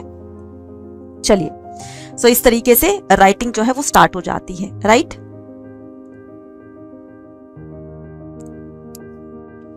नेक्स्ट बात करते हैं। ये देखो, ये है टैबलेट्स। ठीक है, ये इस तरह की टैबलेट जो थी बनाई गई थी, और ये क्ले की बनाई जाती थी। ठीक है, क्ले को अच्छा उसको ठोक पीट करके क्या किया जाता था, प्लेन किया जाता था। देन उसके बाद इसको इस तरीके से इस पे कुछ लिखा जाता था। आप ये देख रहे हो ना, ये लिखा हुआ पोर्शन देख रहे हो, तो यहाँ पर इस तरीके से इसको लिखा जाता था। Right, so a clay tablet written the both side, तो इसको दोनों साइड में लिखा जाता था। तो इन द क्यूनिफॉर्म, अब मैं बताऊंगी क्यूनिफॉर्म क्या होता है। It is a mathematical exercise, you can see the triangle and lines across the triangle on the top of the obverse side. You can see that the letter have been pressed in the clay। अब क्या किया जाता था, जैसे गीली मिट्टी होती थी बच्चा, इस गीली मिट्टी के ऊपर ये जो वेट क्ले होती थी, इसी पर ही किसी नुकीली चीज से इस पे कुछ लिखा जाता था, और उसको क्या कहा जाता, उसको क्यूनिफॉर्म कहा जाता था। ठीक है, तो इस तरीके से देखो, यहाँ पर ऊपर लिखा हुआ है, ये रहा कुछ लिखा हुआ है। ठीक है, और ट्रायंगुलर की शेप में, मतलब इस तरीके का उनके पास ना क्या होता था, लिखने के लिए एक कोई टूल वगैरह होता था। ठीक है, किसी नुकीली चीज से, और यहाँ पर लिखा जाता था, इसको क्यूनिफॉर्म कहा जाता था। ठीक है, Mesopotamia road on the tablet of a clay a scribe would. Scribe क्या होते हैं बच्चा, लिखने वाला। ठीक है, would wait clay and pet into a size he could hold the comfortably in one hand. ठीक है, सो इसको एक हाथ में पकड़कर और दूसरे हाथ से इस पे लिखा जाता था। ठीक है, चलिए नेक्स्ट मूव ऑन करते हैं। ही वुड केयरफुली, तो जो लिखने वाला, जिसको क्या कहते हैं, स्क्राइबर बोला जाता था। ठीक है, वो क्या करता था, वो उससे अपनी जो भी पेन वगैरह होता था उसके पास, उसको उससे लिखा करता था। ही वुड केयरफुली, तो बहुत ही केयरफुली लिखता था। Smoothen its surface with the sharp end of the read. अब ये रीड क्या होता है, जैसे पेन होता है हमारा इस तरीके से। ठीक है, और इस पेन से क्या होता था, यहाँ पर एक वो होता था, एक पपायरस एक ट्री होता था, ठीक है, प्लांट होता था, उस पपायरस का जो स्टेम होता था, तना जो होता था, उससे इस तरह का एक पेन बनाया जाता था, कलम बनाई जाती थी, और इसकी नुकीली चीज से, इसके नुकीले पार्ट से इस पे लिखा जाता था। So he would press the wedge shaped, तो वो क्या करता था, इस गीली मिट्टी पर उसको प्रेस किया करता था, ठीक है, जिसको क्यूनिफॉर्म कहा जाता था। Sign of the smoothen surface while it's still the most, ठीक है, तो ये इसको फिर लिखने के बाद इसको 2 से 3 दिन धूप में सुखाया जाता था, तब जाकर ये पूरी तरीके से, जब ये वेट हो ड्राई हो जाती थी, तब जाकर इसको दूसरे पर्सन को दिया जाता था। तो यहाँ पर ये क्वेश्चन आता है, ध्यान से देखिएगा, cuneiform, what do you mean by cuneiform? Cuneiform is derived from the Latin word, तो क्यूनिफॉर्म एक लैटिन वर्ड है, ठीक है, वर्ड द क्यूनिस, तो ये क्यूनिस वर्ड से निकला है, ठीक है, कि लैटिन वर्ड है, क्यूनिस से ही ये क्यूनिफॉर्म बना है। Meaning the wedge and the forma, meaning in the shape, यानी कि जो नुकीले आकार के, जो आप ट्रायंगुलर शेप में ये देख रहे हैं ना, तो नुकीले आकार में शेप्ड वाइज कुछ लिखा जाना, उसको क्या कहा जाता है, क्यूनिफॉर्म स्क्रिप्ट कहा जाता है, ठीक है। Now once the surface dry, जब एक बार ये ड्राई हो जाता था, sign could not be pressed into the table, तो कोई और चीज इस पे दूसरी हम लिख नहीं सकते थे। एक बार ये ड्राई हो गई, इसका कहने का मतलब वही चीजें जो है वो अदर पर्सन को सेंड की जाएगी। It is because of the wealth the sources to know much more about the Mesopotamia we do about the contemporary India, ठीक है। सो ये अगर किसी राजा को दूसरे राजा के साथ ट्रेड करना वगैरह होता था, तो वो इस तरह की टैबलेट्स को यूज किया करता था, ठीक है। चलिए next, by the 2600 BCE or so the letters become the cuneiform, तो ये फिर लेटर्स जो है वो क्यूनिफॉर्म राइटिंग में लिखे जाते थे। And the language was Sumerian. अब ये तो क्या थी बच्चे, क्यूनिफॉर्म क्या थी, क्यूनिफॉर्म एक स्क्रिप्ट थी, क्यूनिफॉर्म क्या थी, स्क्रिप्ट थी, और ये सुमेरियन जो थी वो लैंग्वेज थी बच्चा। तो अगर क्वेश्चन आता है कि फर्स्ट लैंग्वेज दुनिया के अंदर कौन सी थी, तब आपका आंसर आ जाएगा सुमेरियन। देन उसके बाद इसको रिप्लेस किसने किया, अकेडियन ने, ठीक है, इसको रिप्लेस किसने किया, अकेडियन ने, ठीक है, अकेडियन ने, right. Writing was now used to not only keeping the records but also making the dictionaries, giving the legal validities, land transfer, narrating the deeds and of the king, and announcing the chances of the king had made in the customary law of the land। ना सिर्फ ये लिखने के, record रखने के काम आती थी, बल्कि अब इससे बहुत सारे काम जो है वो, मतलब खाली एक जगह का, एक ही टाइप का रिकॉर्ड इसे मेंशन नहीं किया जाता था। तो जैसे लैंड ट्रांसफर करने का, किसने किसको लैंड ट्रांसफर करी, और अगर कोई नरेट करता था, किसी को किसी राजा के बारे में कुछ लिखना होता था, तो वो भी अब धीरे धीरे राइटिंग जो थी वो पॉपुलर होने लगी, और हर काम वो राइटिंग फॉर्म में होने लगा। Sumerian, the earliest known language of the Mesopotamia, was gradually replaced after the 2400 BC by the Akkadian। तो ये अकेडियन लैंग्वेज ने इसको रिप्लेस किया था अराउंड 2400 BCE में, ठीक है। Cuneiform writing in the Akkadian language the continued in the use until the first. तो ये जो अकेडियन लैंग्वेज है बच्चे, ये फर्स्ट सेंचुरी तक चलती रही थी, ठीक है। सो फर्स्ट सेंचुरी करने का मतलब ये कि पहले ये जो BC वाला एरा था, तो ये जो है वो होते होते 0 पर आ गया, और 0 से क्या होने लग गया, 1 2 3 4 इस तरीके। तो पहले क्या होते थे, डिक्रीजिंग ऑर्डर में चलते थे इस तरीके से। तो जब 0 पे आ गए, देन ये 1 2 3 4 इस तरीके से चलने लगे थे। तो इस वाले पार्ट को क्या कहा जाता है, BC कहा जाता है, और इस वाले पार्ट को CE कहा जाता है, दैट मीन्स की कॉमन एरा कहा जाता है, ठीक है। अब the system of the writing, right. The sound of a cuneiform sign represent was not the single consonant or the vowel such as M or A in the English alphabet, but the syllables say the put, और ये बताया गया है thus the sign। तो जिस तरीके से sound बोला जाता था, देन उसी तरीके से उसको लिखने की कोशिश की गई, ठीक है, लिखने की कोशिश की गई, राइट। अब हम यहाँ पर आते हैं किस पर, लिटरेसी पर आते हैं, ठीक है। लिटरेसी क्या होता है बच्चा, लिटरेसी होता है वही लिखाई पढ़ाई का काम जो होता है, वही पूरा का पूरा। A few Mesopotamia could read and right. अब यहाँ पर बहुत ही कम लोग मेसोपोटामिया के अंदर पढ़ लिख सकते थे, ठीक है, यही क्या कहलाती है, लिटरेसी कहलाती है। यहाँ पर कहने का मतलब उसकी जो एक वहां पर कितने लोग एजुकेटेड हैं, ठीक है, कितने लोग पढ़े लिखे हैं, तो ये लिटरेसी कहलाता है, ठीक है। So not only were there are 100 of the sign to learn, ना सिर्फ इतने सारे साइंस को लर्न करना था, many of these were complex, तो इसमें से बहुत सारे जो हजारों यहाँ पर साइन दिए थे, ना सिर्फ इनको लर्न करना था बल्कि उनको लर्न करके उनको लिखना भी था, बोलना भी था, पढ़ना भी था। तो इसी वजह से मेसोपोटामिया की बहुत कम लोग पढ़ लिख सकते थे, क्योंकि सबके जो है बस की बात नहीं थी कि वो लोग उसको पढ़ लिख सके, याद कर सके। Many of these were complex, तो इनमें से बहुत कुछ बहुत कॉम्प्लेक्स भी होते थे, मुश्किल भी होते थे। If a king could read, अगर किसी राजा को मान लो पढ़ना आ जाता है, ठीक है, he made sure that this was recorded is one of the boastful, तो वो अपने आप को बहुत बहुत ज्यादा फन्ने खान, 30 मार खान समझता था, बोस्टिंग करता था बहुत ज्यादा, ठीक है। So one of his boastful inscription, तो हमें उनके एक बहुत बढ़ा चढ़ाकर एक इंस्क्रिप्शन लिखा गया था किसी राजा के बारे में, for the most part of the, कि मैं इतना कहते हैं ना कि वो अंधों में काना राजा, तो किसी को मतलब बहुत सारे लोगों में कोई एक आधा अगर पढ़ा लिखा हो तो वो उसको अपनी इमेज बनाने की कोशिश करता है कि मैं कितना ज्यादा पढ़ा लिखा हूं और मुझे बहुत सारी नॉलेज है। For most of the part however writing reflect the mode of the speaking, और इस तरीके से जैसे जैसे स्पीकिंग होती गई वैसे वैसे राइटिंग का इमर्जेंस होता गया। फॉर एग्जाम्पल अभी हमने क्या बताया था, अ जैसे बोला है तो अ को इस तरीके से लिखा गया अ, तो जैसे जैसे साउंड निकलती है हमारे माउथ से वैसे वैसे ही उसको लिखा जाने की कोशिश करने लगी, राइट।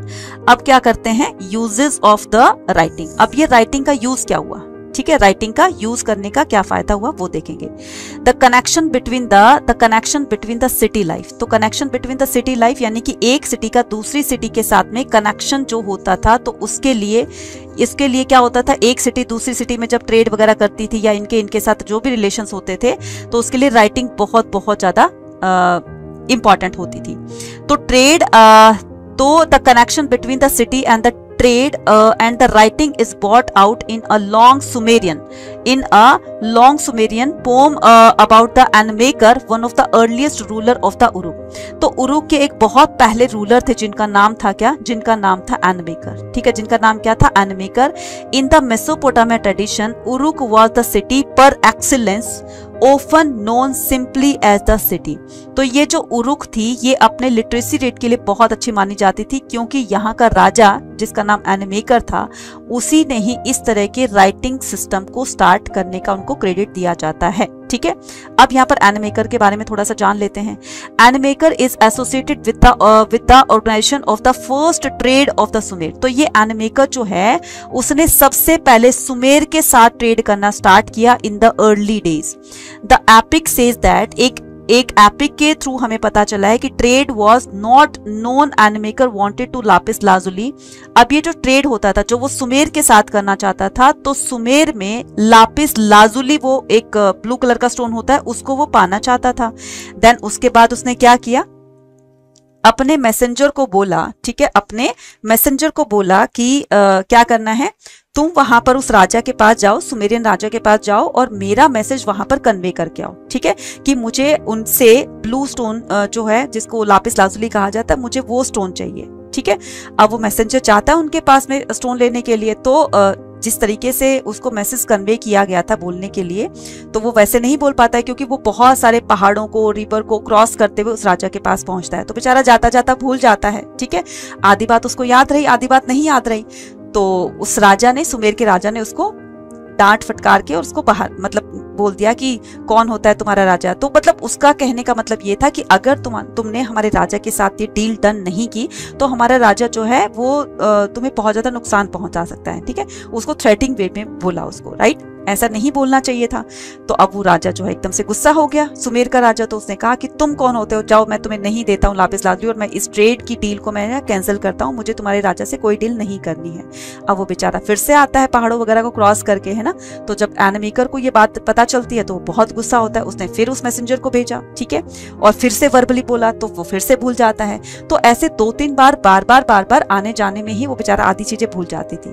तो फिर उसने क्या किया, एनमेकर ने किया कि एक टैबलेट बनाई, ठीक है, गीली मिट्टी की एक टैबलेट बनाई, देन उसके ऊपर कुछ लिखा, फिर उसको 2-3 दिन सन ड्राई करने के बाद फिर उसको उस टैबलेट को मैसेंजर को दिया कि जाकर अब जो है वो सुमेरियन राजा से तुम्हें कुछ नहीं बोलना है, तुम्हें अपना मुंह बंद रखना है और इस तरीके से तुम्हें ये मेरा मैसेज जो है वो तुम्हें कन्वे करना है, यानी कि टैबलेट की फॉर्म में। मेरे को जो बोलना था मैंने इस पे लिख दिया है, बस तुम इसको जाकर के उसको दे देना।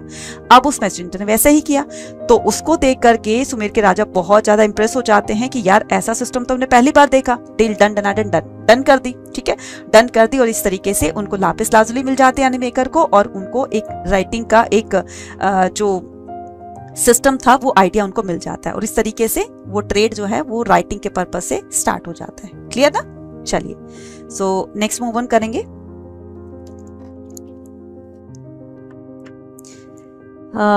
नेक्स्ट मूव ऑन करेंगे। नेक्स्ट क्या था कि द मैसेज, अच्छा ये हो गया था, ठीक है। Now urbanisation in the southern Mesopotamia temples and the king.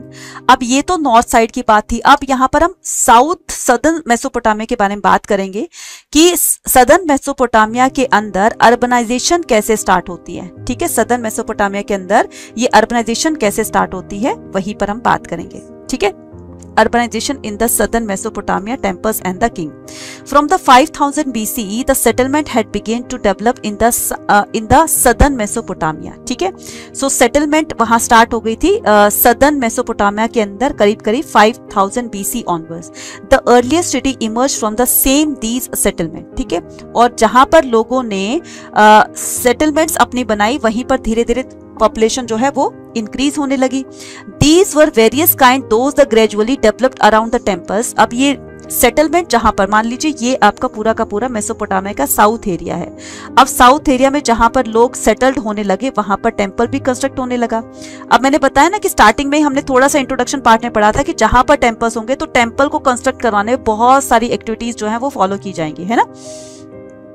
तो those that of the center of the trade and the imperial। अब देखो टेम्पल को बनाने के लिए ब्रिक्स चाहिए होंगी, स्टोन चाहिए होंगे, डेकोरेशन का सामान चाहिए होगा, तो लोग अपने आपस में डील करने लगेंगे, ठीक है, कि मैं तुम्हें इतने में देता हूँ, चलो डील डन करो, इस तरीके से।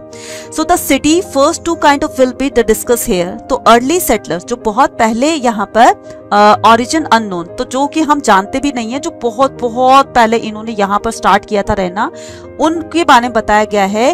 Begin to build and rebuild the temple at selected spot of their villages. इन्होंने अपने विलेज के अंदर एक ऐसा सिलेक्टेड पॉइंट रखा जिसमें उनकी डील वगैरह भी हो सकती है, और जहां पर मतलब एक तरीके से सोशल लोग भी यहाँ पर आकर के एक दूसरे से बातें कर सकते हैं। तो वो पर्टिकुलर एक प्लेस बना दिया गया अपने विलेज के अंदर। The earliest known temple was small. तो ये जो प्लेस बनाया गया, ठीक है, इसी पर ही टेम्पल बना दिया गया, और ये जो टेम्पल बनाया गया था ये बहुत ही छोटा होता था, ठीक है।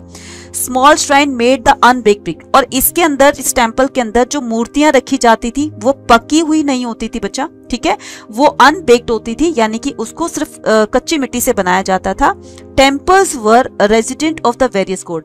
माना जाता था कि ये जो टेम्पल होता है, ठीक है, इस तरीके का टेम्पल था, ये टेम्पल होता है, इसमें जो गॉड की मूर्तियां जो रखी जाती हैं वो एक तरीके से गॉड की फैमिली होती है। तो जैसे हमारी फैमिली होती है, इसी तरीके से गॉड की फैमिली को रहने के लिए कोई ना कोई घर चाहिएगा, और उस घर को क्या बोलते थे? टेम्पल बोलते थे। तो ये इस तरीके की इनका मानना होता था कि टेम्पल भगवान की फैमिली का घर होता है। ना सिर्फ वहां पर एक पर्टिकुलर इमेज रखी जाती थी भगवान की, गॉड की, बल्कि उसके साथ में बहुत सारे गॉड को भी रखा जाता था, ठीक है। So for example temples were the residences of the various god of the moon of god, that is उर, ठीक है।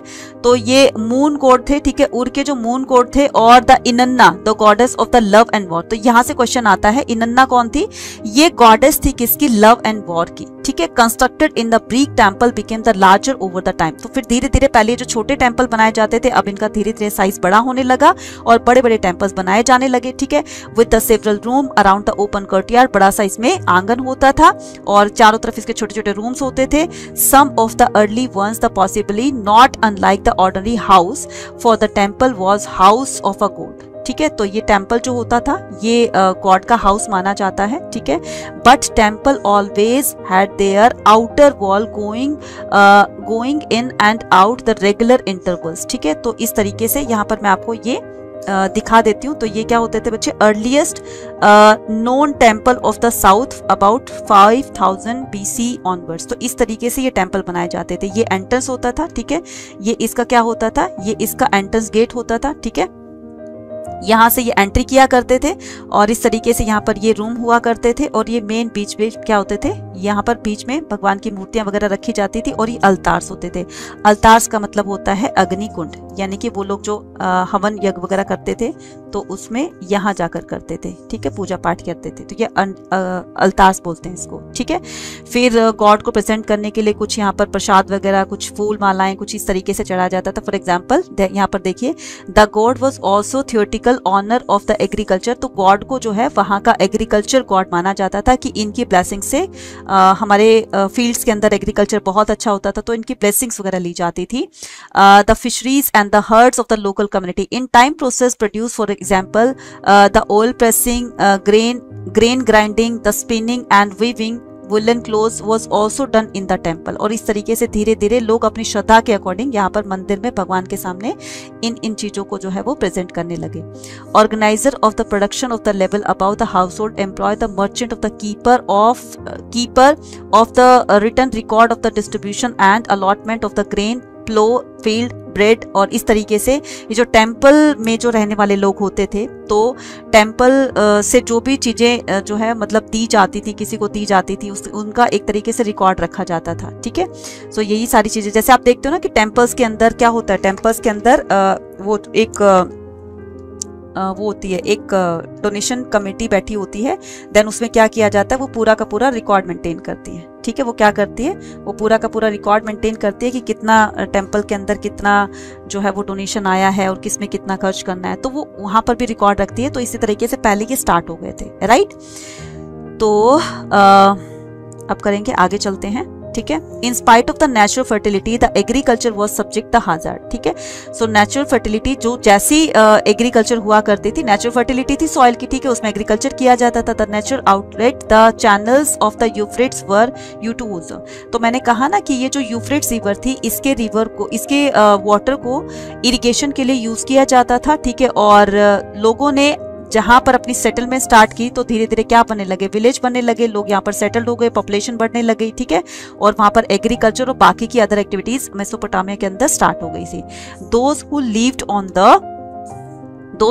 ऑन द ये देखिए इस तरीके से temple of a later period 3000 BCE with the open courtyard and the in and out the फेडिक as the exhibited. तो इस तरीके से पहले देखो ऐसे टेम्पल बने होते थे, ठीक है, ये बताया गया है, right. Upstream stretches the channel को ड्राइव द, तो ये क्या होता था कि जो लोग मान लीजिए जो लोग जो है वो पहाड़ों पर रहते थे, है ना, तो पहाड़ों से क्या होता था, पहाड़ों से स्ट्रीम्स वगैरह भी, झरने वगैरह, लेक वगैरह मतलब बहते थे, है ना। तो ये क्या करते थे नीचे, अब जैसे ये कोई आपका माउंटेन हो गया, ठीक है, माउंटेन से क्या करते थे, माउंटेन से स्ट्रीम्स वगैरह फ्लो करती थी और यहाँ पर नीचे जो है वो विलेजर्स रहा करते थे, ठीक है, जो एग्रीकल्चर वगैरह करते थे, राइट। सो इनके ऊपर क्या होते थे, ये डोमेस्टिकेशन किया करते थे, पशुपालन किया करते थे, ठीक है। सो कई बार क्या होता था कि ये जो खेती वगैरह करते थे, ये इनके डोमेस्टिकेशन ये भी करते थे, क्योंकि इनके पास क्या होती थी, इनके पास फॉरेस्ट होते थे और ये एग्रीकल्चर, पेस्टोरलिज्म ये वगैरह ये किया करते थे। तो कई बार क्या होता था कि जो है इनके जो यहाँ से कुछ एनिमल्स जो है इधर आकर के इनके खेतों में जो भी फसल वगैरह होती थी उनको पूरी को पूरी खराब कर देते थे। तो आए दिन इन दोनों के बीच में जो ऊपर रहने वाले लोग थे और जो नीचे रहने वाले लोग थे, इनके बीच में झगड़ा चलता रहता था किसी न किसी बात को लेकर के। तो ऊपर जो स्ट्रीम से ये जो पानी आता था, कई बार ये ऊपर वाले लोग जो हैं वो इनको रोक दिया करते थे जानबूझ करके। So upstream stretches of a channel could divert so much water into their field that villages downstream were left without the water. और इस वजह से ये पानी जब रोक दिया करते थे, क्योंकि अपने खेतों में पानी ज्यादा लिया करते तो नीचे बहुत थोड़ा पानी सप्लाई करने देते थे, ठीक है। सो इस वजह से यहाँ पर पानी की कमी देखी जाती थी और they could neglect to clean out the silt. और जब पानी के थ्रू ये जो यहाँ पर इसके साथ में जो भी गारा मिट्टी वगैरह आती है, तो इससे पानी का फ्लो जो है वो थोड़ा सा और ज्यादा कम हो जाता था, जिसकी वजह से लोगों को बहुत परेशानी होती थी। So the early Mesopotamia country side saw the repeated conflict over the land and the water. इस वजह से इन दोनों के बीच में आए दिन कोई ना कोई कॉन्फ्लिक्ट चलता रहता था। When there was the continuous warfare in the region, तो ये कंटिन्यूस जब वॉर चल रही थी, ठीक है, अभी देखो वॉर स्टार्ट हो गई ना, मतलब तुमने मेरी जमीन जो है इतनी ज्यादा तुमने ऑक्यूपाई की, तुम्हारे एनिमल्स इधर आकर हमारी फसल खराब कर दी, इन्होंने इनका पानी रोक दिया, इनके जो है ऊपर जाकर के इन्होंने कुछ ऐसा काम कर दिया, तो आए दिन इनके बीच में झगड़ा होने लगा, राइवलरी धीरे धीरे बढ़ने लगी। अब जो राइवलरी को खत्म करने वाला होगा वो कौन होगा? इनका कोई हेड होगा, ठीक है। अब वो हेड कौन होगा? इनका राजा होगा, रूलर होगा। राजा तो बाद में बनेगा, ठीक है। तो वो क्या करेगा, दो चीफ, ये चीफ कौन होते हैं? यही हेड होते हैं। Who had been successful in the war could boiling, अब इनका जो कोई हेड होगा, ठीक है, वो क्या करेगा कि तुम मेरा साथ दो, मैं देखता हूं कौन है, ठीक है। सो उनको लीड करेगा और ये वही धीरे धीरे धीरे करके इसके पास पॉलिटिकल पावर आ जाएगी और यही बाद में चल करके राजा बन जाएगा। So they could increase their influence and the court, और फिर धीरे धीरे अपना प्रभुत्व जमाने लगेंगे उन पर। Such war leaders however would be here today and gone tomorrow, और इस तरीके से आज भी देखते हो और पहले भी आप देख चुके हो कि जो जिसके हाथ में पॉलिटिकल पावर धीरे धीरे आने लगती है वही एक तरीके से वहां का रूलर बन जाता है, वहां की ही रूलिंग पार्टी बन जाती है, ठीक है। सो इसमें सभी चीज वही बताई गई है, ठीक है। उसके बाद क्या होता है, so we can imagine the mutually reinforce cycle of the development in which the leaders encourage the settlement of the village close to themself. अब लोग क्या करेंगे, जो हेड होगा वो धीरे धीरे लोगों को एनकरेज करेगा, ठीक है, सेटलमेंट्स के लिए, एग्रीकल्चर करने के लिए, ट्रेड करने के लिए, एक सही उनको गाइडेंस दे करके लोगों को अपने सपोर्ट में वो लेगा, ठीक है। अब उस पर्टिकुलर हेड को क्या मिलेगा, पर्टिकुलर हेड को लोगों का सपोर्ट मिलेगा, तो इस सपोर्ट के चलते वो क्या करेगा, क्योंकि उसके साथ में बाकी एरियाज के चीफ के साथ में दुश्मनी भी तो हो गई, अब वो अपने धीरे धीरे आर्मी रखना स्टार्ट कर देगा, ठीक है। Beside the people would safe living too close the proximity to one another, right. Uruk one of the earliest temple town, तो उरुक जो था सबसे पहला ऐसा टेम्पल टाउन था। We find depiction of the armed hero and their victim carefully archaeological survey होता। तो यहाँ का उरुक का जो हेड था सबसे पहले उसी ने ही अपनी इस तरह की आर्मी को रखना स्टार्ट किया, ठीक है। उसके बाद when the Uruk grew the enormous extend the 250 hectares twice, जितना मोहनजोदारो था तो उससे डबल और ट्रिपल एरिया जो है वो पर्टिकुलर मेसोपोटामिया के उरुक का, जो उरुक एक सिटी थी उसके रूलर के पास इतनी एकड़ लैंड थी, इतनी एकड़ लैंड थी जो कि मेसोपोटामिया का डबल थी, ठीक है।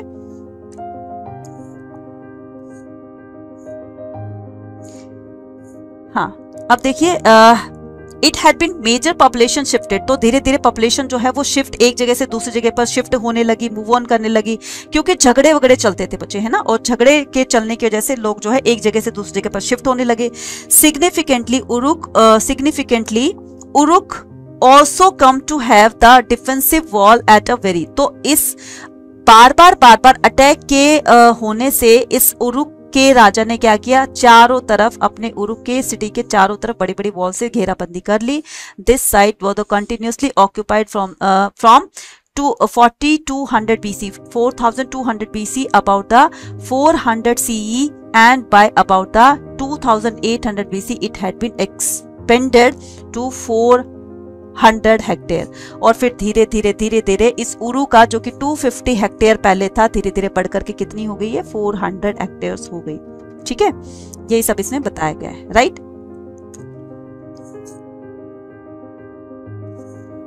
ये देखिए, ये इस पिक्चर में देखिए ये क्या बताया गया है कि लोग देखो जब वॉर करते थे ना तो इस तरीके से करते थे, कोई इनको मार रहा है, कोई इनको बंदी बना रहा है। देखो यहाँ पर उसके हैंड भी जो है वो टाई किए गए हैं, ये देखिए ये भी हैंड टाई किए गए हैं, तो ये पूरा का पूरा इसमें बताया गया है। और इसके हाथ में देख रहे हो ना, ये कोई सोल्जर है, इसके हाथ में ये देख रहे हैं ना भाला टाइप में देख रहे हैं, तो इससे क्या करते थे, इससे जो है वो लोगों पर अटैक किया करते थे। और ये पर्टिकुलर राजा की आर्मी के सोल्जर्स होते थे जो अटैक करके उन्होंने अपना इतना बड़ा लैंड एक्सपेंशन कर लिया, ठीक है। ये होती थी क्या, ये होती थी सील्स होती थी, ठीक है। सील का मतलब क्या होता है, सील का मतलब होता है मोहरे, जो कि मेसोपोटामिया में इस तरह की सील्स पाई जाती थी। यहाँ पर इन सील्स को देखने के बाद पता चलता है कि वहां पर इस तरह का कोई सीन जो इसमें दिखाया गया वो होता होगा वहां पर, ठीक है। सो 5 अर्ली सिलेंड्रिकल सील्स, तो यहाँ पर कई बार क्वेश्चन आता है कि ये जो मेसोपोटामिया में जो सील पाई गई थी उनकी शेप कैसे होती थी, सिलेंड्रिकल होती थी। 5 early cylindrical seals and their impression describe what you see. Each impression is the cuneiform script shown on them. क्या आपको दिख रहा है कि यहाँ पर क्यूनिफॉर्म पहले किस तरह की राइटिंग होती थी और अब देखो किस तरह की राइटिंग है, कुछ डिफरेंस नजर आ रहा है। हाँ, तो यही डेवलपमेंट थी, ठीक है, इसी को ही डेवलपमेंट कहते हैं, ठीक है। नाउ अब क्या करेंगे, अब हम चलते हैं आगे की तरफ। लाइफ इन द सिटी, अब हम सिटी की लाइफ के बारे में बात करते हैं कि सिटी में लोगों की लाइफ कैसी थी, है ना। So life in the city में हम यहाँ पर बात करेंगे कि what we have seen is that the ruling elite had emerge a small section of the society. अब पहले लोग जो गांव में रहते थे, विलेज एरिया में रहते थे, अब उनकी डेवलपमेंट जो है वो धीरे धीरे बढ़ करके अब वो सिटी टाउन में, पहले क्योंकि देखो पहले होता है विलेज, उसके बाद होता है टाउन, देन उसके बाद होती है क्या, सिटी, ठीक है। तो विलेज से टाउन में कन्वर्ट हुआ, टाउन से सिटी में कन्वर्ट होगा। So we have seen is that the ruling elite, ruling elite का मतलब होता है जो गांव के धनी लोग थे, है ना, जो विलेजेस के धनी लोग थे, had emerge a small section of the society had a major share of the wealth. तो उनके पास जो है वो अच्छा खासा पैसा था। Nothing makes this fact as the clear that enormous riches, the jewelry, gold, vessels, wooden musical instrument, inlaid with the, मतलब जिनके पास कुछ बहुत कुछ स्पेशल हुआ करता था और जिनके पास पावर भी आ गई थी, तो वो अब स्पेशल तरीके से लोगों के द्वारा ट्रीट किए जाएंगे। Buried with some of the king and the queens Ur, ठीक है, at Ur. But what is the ordinary people. तो चलो ये तो हमने मान लिया कि ये तो रूलिंग एलिट्स की बात की है, but what about the other people, I mean ordinary people.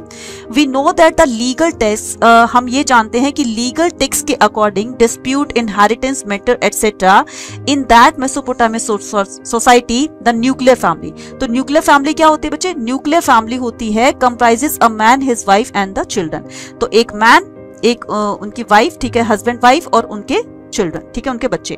तो इसको क्या कहा जाता है, इसको न्यूक्लियर फैमिली कहा जाता है। Was norm, right, although married son his family often the resided with his parents, ठीक है। तो ये जो बच्चे होते थे वो अपने पेरेंट्स के साथ ही रहा करते थे। The father was the head of the family, we know that the little. तो इसमें बताया गया है कि मेसोपोटामिया के अंदर किस तरह की फैमिली हुआ करती थी, न्यूक्लियर फैमिली हुआ करती थी, head of the family father हुआ करते थे, और इस तरीके से जो भी डिसीजन वगैरह होता था तो वो फादर ही लिया करते थे, ठीक है।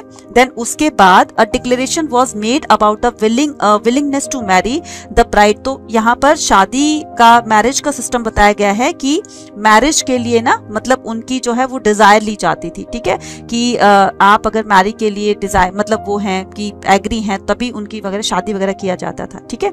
सो इसमें सब कुछ वैसे ही बताया गया है ब्राइड के बारे में, ठीक है। तो the bride parents giving their the consent to the marriage, then a gift was. तो इस तरीके से जो मैरिज सिस्टम था, है ना, वो भी स्टार्ट हो गया था। तो जब एज हो जाती थी तो लड़का लड़की से पूछा जाता था, उनकी शादी कर दी जाती थी। शादी के दौरान जो है वो लड़की के जो पेरेंट्स होते थे उनको कुछ गिफ्ट वगैरह दिया करते थे। तो देख रहे हो, मेसोपोटामिया से ये चीजें स्टार्ट हो गई थी, ठीक है, मेसोपोटामिया से ये चीजें स्टार्ट हो गई थी। When the wedding was took place, और ये सारी चीजें जो है वो शादी वाला सिस्टम जो था जब वो स्टार्ट हो गया था, तो इस तरीके से सोसाइटी के अंदर और कुछ बहुत चेंज देखने को मिला।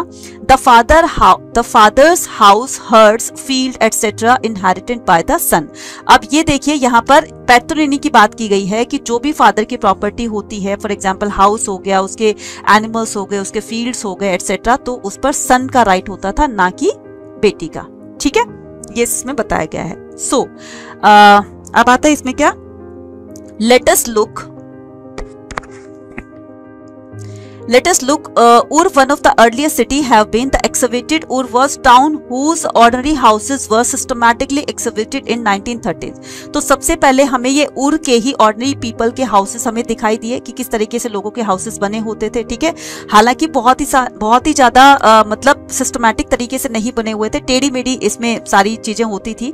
जैसे अगर हम देखें कि इसके हड़प्पा सिविलाइजेशन के बारे में बात करें तो वहां पर एक सिस्टमैटिक तरीके से लाइन वाइज बिल्कुल सिमेट्री तरीके से घर वगैरह बने हुए थे। लेकिन यहाँ पर आप देख रहे हो ना कि किस तरीके से लोगों के घर बने हुए हैं, ठीक है। सो आने जाने में किस तरह से दिक्कत होती थी, है ना। तो टेढ़े मेढ़े तरीके से घर बने हुए थे, इवन ड्रेनेज सिस्टम भी उनका अच्छा नहीं था। तो इसमें ये बताया गया है कि अगर मान लो किसी को अपने फील्ड से ग्रेन अगर उनके घर तक पहुंचाया जाना है, ठीक है, तो अगर वो बुल्लक कार्ट्स लेकर जा रहा है या कैमल कार्ट लेकर जा रहा है या फिर डंकी कार्ट लेकर जा रहा है, तो वो गलियों में से वो चीज नहीं निकल सकती थी, वो कार्ट नहीं निकल सकती थी, इतनी सिकुड़ी सिकुड़ी ये इस यहाँ की स्ट्रीट होती थी, ठीक है। सो क्या करते थे, गली के बाहर ही उसको ग्रेन वगैरह को रख दिया करते थे। There was the superstitions about the houses recorded in the omen tablets at the Ur, the raised 1000 bought the wealth in front of the door that it did not open towards another houses was luckily. ठीक है, Mesopotamia के लोग, ये जो उर के लोग थे, ये थोड़े से सुपरस्टिशंस भी वगैरह थे, ठीक है, ये बताया गया है। अब trading town in the पेस्ट्रल zone. पेस्ट्रल zone क्या होता है बच्चे? पेस्ट्रल जोन का मतलब होता है आपका कि जो ग्रासी एरिया है, ठीक है, तो ग्रासी एरिया होगा तो वहां पर एनिमल हर्डिंग भी होगी, पशुपालन भी किया जाएगा। तो अब वो ट्रेडिंग जोन किस तरीके से बन गया, वही सारी चीजें बताई गई है। After 2000 BC the royal capital of the मारी। अब ये कैपिटल जो है, रॉयल कैपिटल का मतलब जो राजा की रॉयल जो कैपिटल होती थी उसका नाम था मारी, तो ये है मारी, ठीक है, आगे पर मैप में दिखाऊंगी। सो मारी मेसोपोटामिया की बहुत इंपॉर्टेंट सिटी थी। तो after 2000 BC the royal capital of मारी फ्लरिश, तो ये बहुत ज्यादा फ्लरिश करती है, फलती फूलती है, ठीक है, डेवलप करती है बहुत ज्यादा। The Mari stand not the southern plain with the highly productive agriculture. अब Mari stand not on the southern plane.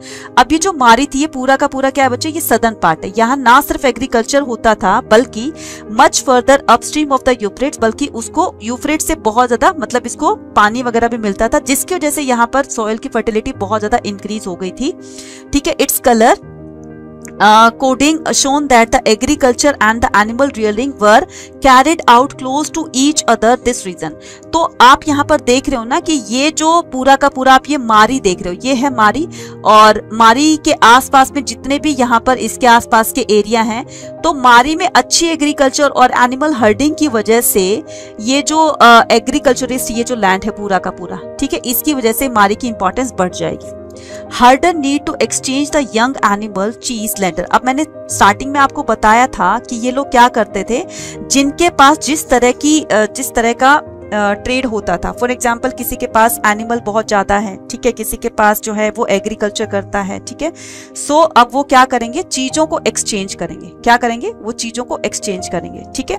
सो जो एनिमल प्रोडक्ट है वो एग्रीकल्चरिस्ट लेंगे, जो एग्रीकल्चरिस्ट हैं, ठीक है, वो क्या करेंगे, अपने ग्रेन्स वगैरह को उधर सप्लाई करेंगे। तो ये सारी जो कमर्शियल एक्टिविटीज होती थी ये मारी के अंदर होती थी, ठीक है, मारी के अंदर होती थी।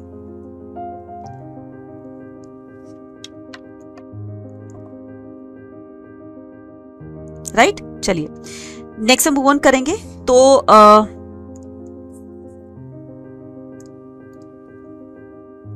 Through the Mesopotamian history nomadic communities western desert. तो अब हम यहाँ पर क्या करेंगे, इससे पहले हम इसको पूरा कंप्लीट कर लेते हैं। Herders need to exchange the young animals cheese leather and the meat return for the grain. तो ग्रेन लेने के लिए इन चीजों को एक्सचेंज किया करते थे, metal tools etcetera. And the manner of the pent flock is also great those the farmer yet, ठीक है। सो ये जो फार्मर होते थे ये इनके साथ इस तरह से एनिमल्स की डीलिंग किया करते थे। अगर उनको यंग एनिमल चाहिए, मान लो उनको प्लो करने के लिए, अपने इन खेतों को मतलब प्लो करने के लिए, जोतने के लिए उनको एनिमल्स चाहिए, तो वो ऊपर से एनिमल्स लिया करते थे। इनको बदले में ग्रेन चाहिए थे तो इनको ग्रेन दिया करते थे। At the same time there may be conflict. A sharpened may take his fork to the water across the sown field to ruins of the crops. The herdsman, being the mobile, can raid the agriculture village and seize their stored goods. ठीक है, for there. तो मैंने कहा ना कि वो animal आकर के इनकी फसलें खराब कर दिया करते थे, इस वजह से इनमें बहुत ज्यादा कॉन्फ्लिक्ट भी हुआ करता था, ठीक है। So through the Mesopotamian history nomadic communities the western desert. Western desert का मतलब है कि आपके वेस्टर्न डेजर्ट यानी कि ये जो आपका वेस्टर्न साइड है, तो यहाँ पर डेजर्ट वाले एरिया में filter into the prosper agriculture hinterland. तो यहाँ पर क्या हुआ करता था, यहाँ पर एग्रीकल्चर बहुत ज्यादा अच्छी क्वांटिटी में हुआ करता था, ठीक है। शेफर्ड्स कौन होते हैं, जो चरवाहे होते हैं, would bring their folk into the sown area in the Sumer, ठीक है। तो सुमेर कहाँ था, सुमेर यहाँ पर था, साउथ में था, तो यहाँ पर एग्रीकल्चर होता था। Such group would come in as the herder, harvest labor or the hired soldiers occasionally became the prosper and the settle down। तो जहाँ पर एक्टिविटीज, कमर्शियल एक्टिविटीज होंगी, जहाँ पर ये सारी चीजें होंगी, आर्मी भी रखी जाएगी, तो इस तरीके से वहां पर लोगों ने सेटलमेंट स्टार्ट कर दी थी। A few gained to the power to establish their own rule। अब यहाँ पर जो हेड होगा, वहां का चीफ होगा, तो वो अपनी रूलिंग स्टार्ट कर देगा। These including the Akkadian, the Aromites, the Assyrian and the Armenians, ठीक है। सो इनमें जब वो चीफ बनेंगे तो ये लोग होंगे, ठीक है। अकेडियन होंगे, एरोमाइट्स होंगे, एमोराइट्स होंगे, असेरियंस होंगे और कौन होंगे, ये होंगे आर्मेनियंस, ठीक है। So the king of the मारी, मारी का जो किंग होगा वर एमोराइट्स, तो वो कौन होंगे, वो एमोराइट्स ही होंगे, ठीक है।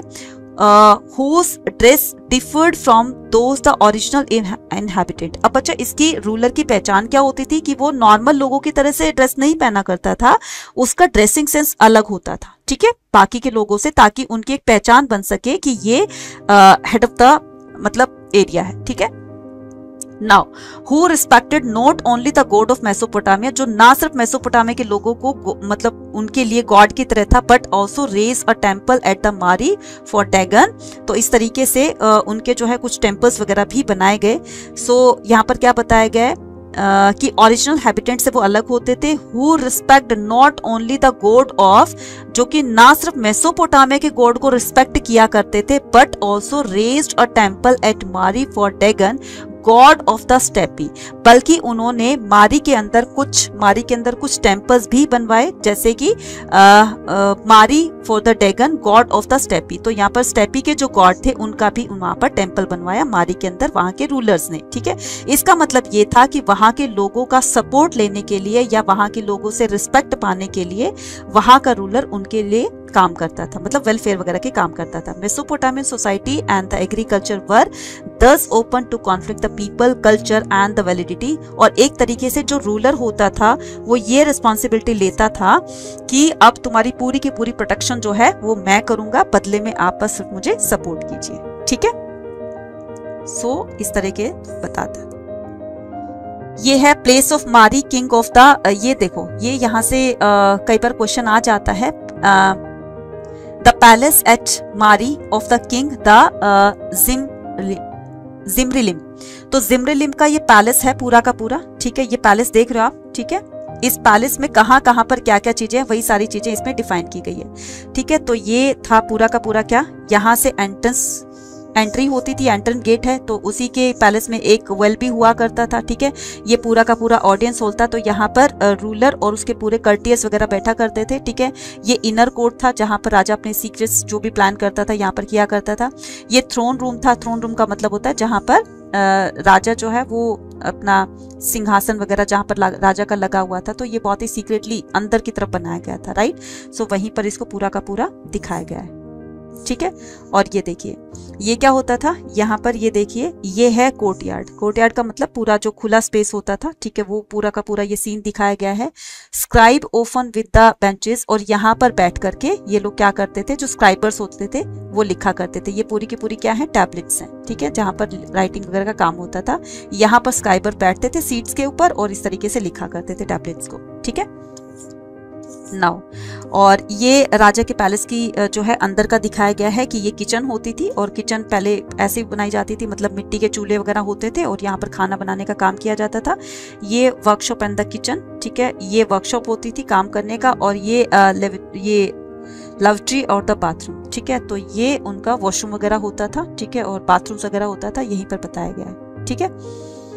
चलिए ये थोड़ा सा ये पढ़ लेते हैं। द पैलेस एट द मारी किंग द जिम्रिलिम्स 1810 से लेकर के 1760 के बीच में पूरा का पूरा इसको डिफाइन किया गया। डेली लिस्ट द रिबल, और खाना बनाने के लिए जो है वो पहले पूरी की पूरी लिस्ट तैयार की जाती थी। उनके मेहमानों के लिए भी बहुत अच्छे अच्छे से अरेंजमेंट किए गए थे, वो सारी चीज़ें यहीं बताई गई हैं, ठीक है।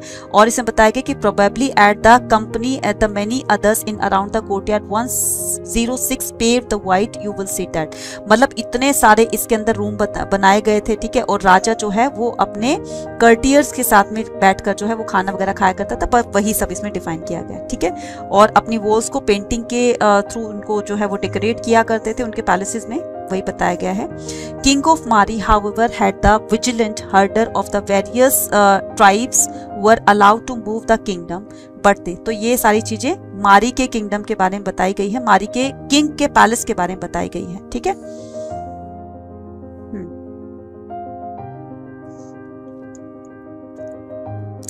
Located on the Euphrates in a prime position for the trade in wood, copper, tin, oil, wine and the various other the goods were carried in boats along the Euphrates between the south and the middle. अब देखो बच्चे, Euphrates river है, ठीक है, Euphrates river है। अब Euphrates river से क्या होता था, आने जाने के लिए मतलब कम्युनिकेशन वगैरह भी यहीं से होता था। तो बहुत सारी चीजों की यहाँ पर कम्युनिकेशन हुआ करती थी, इंपोर्ट एक्सपोर्ट किया जाता था, ठीक है, इंपोर्ट एक्सपोर्ट किया जाता था।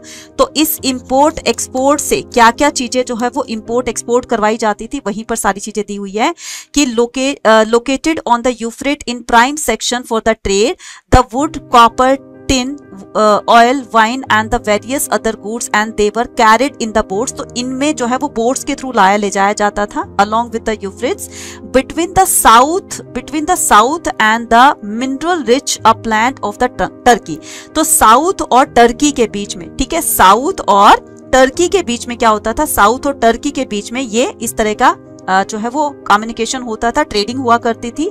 सो टर्की के साथ, सीरिया के साथ और लिबनान के साथ में मारी is a good of example of the urban centre the prospering on the trade. तो मारी से ही, मारी बीच में पड़ता था, तो यहाँ से आने वालों के लिए, जाने वालों के लिए वो क्या करता था, यहाँ से जो मारी का हेड होता था, रूलर होता था, वो इनसे टैक्स लिया करता था।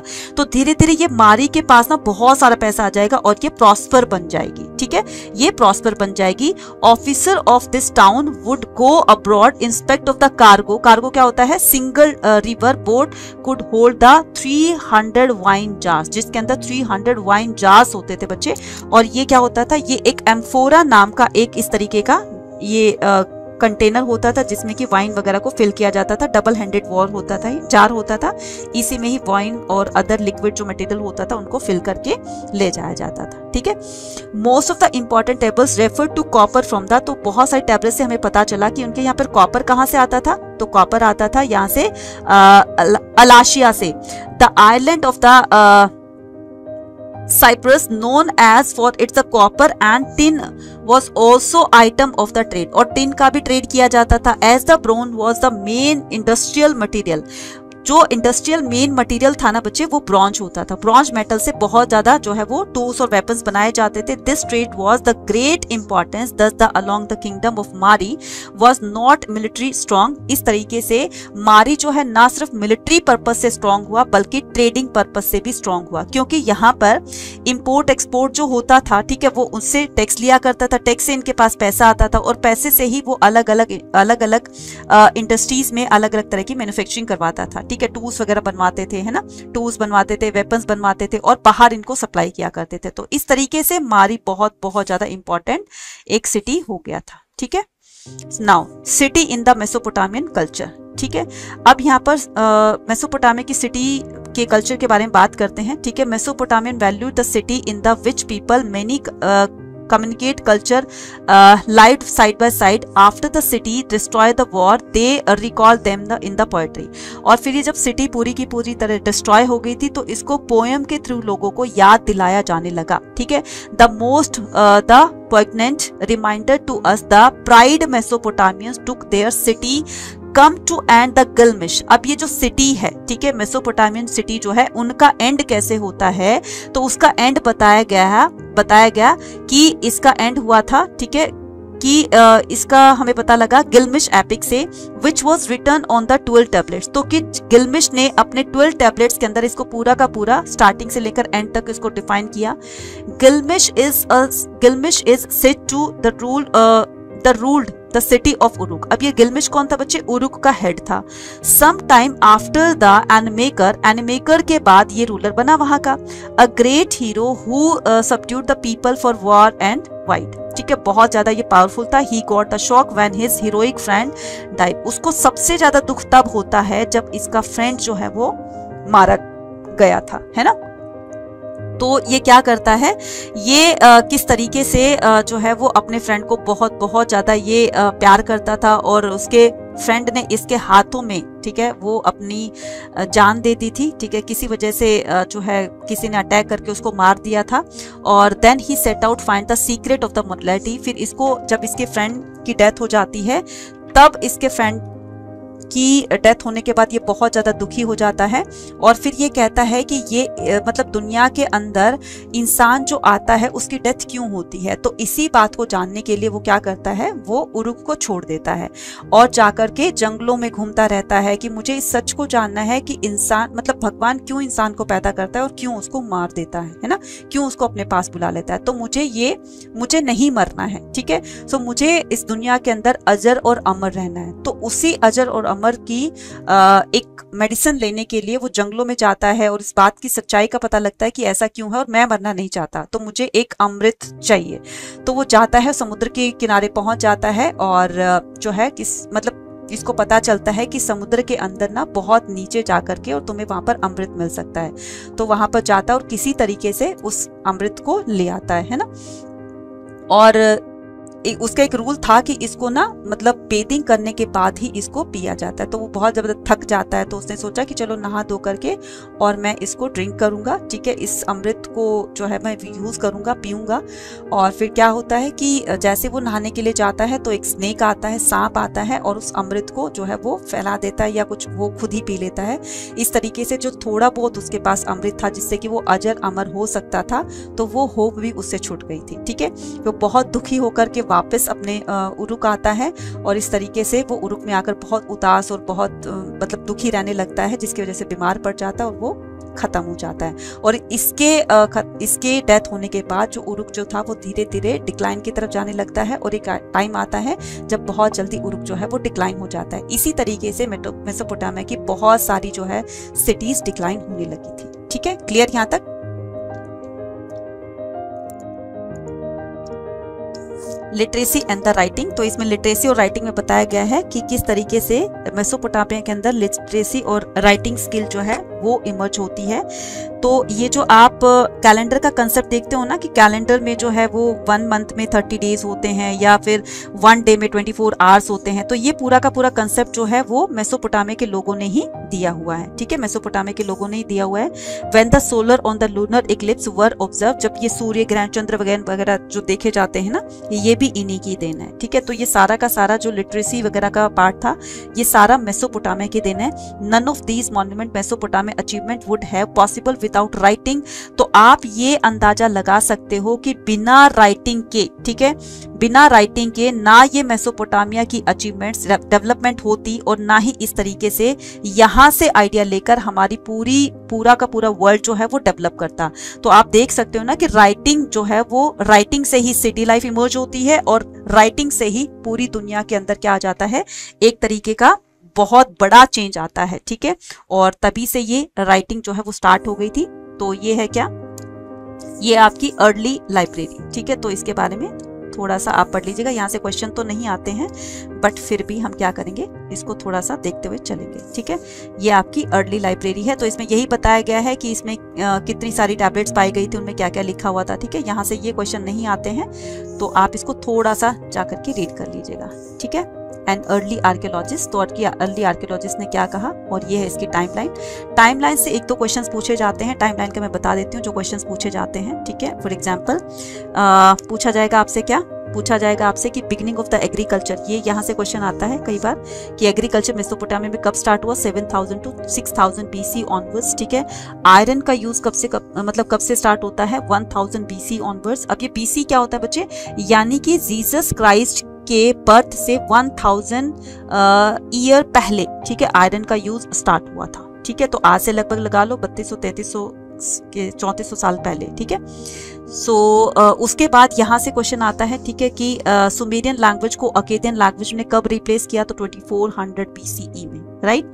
और 1st सेंचुरी तक ये अकेडियन लैंग्वेज जो है वो यूज होती है। तो इस तरीके से आप क्या करना है, इन डेट्स को, इंपॉर्टेंट डेट्स को लर्न कर लेना। और ये है इसका NCERT सॉल्यूशन, तो वो भी मैं करवा दूंगी। आई होप आपको सारी की सारी चीजें जो है वो समझ में आ गई होंगी, ठीक है। सो अगर समझ में आ गई हैं, ठीक है, और सेशन अच्छा लगा है तो आप कमेंट सेक्शन में लिखकर जरूर बताइएगा। सो मिलते हैं अपने नेक्स्ट वीडियो में। Till then take care, bye bye to all and have a nice day, bye bye.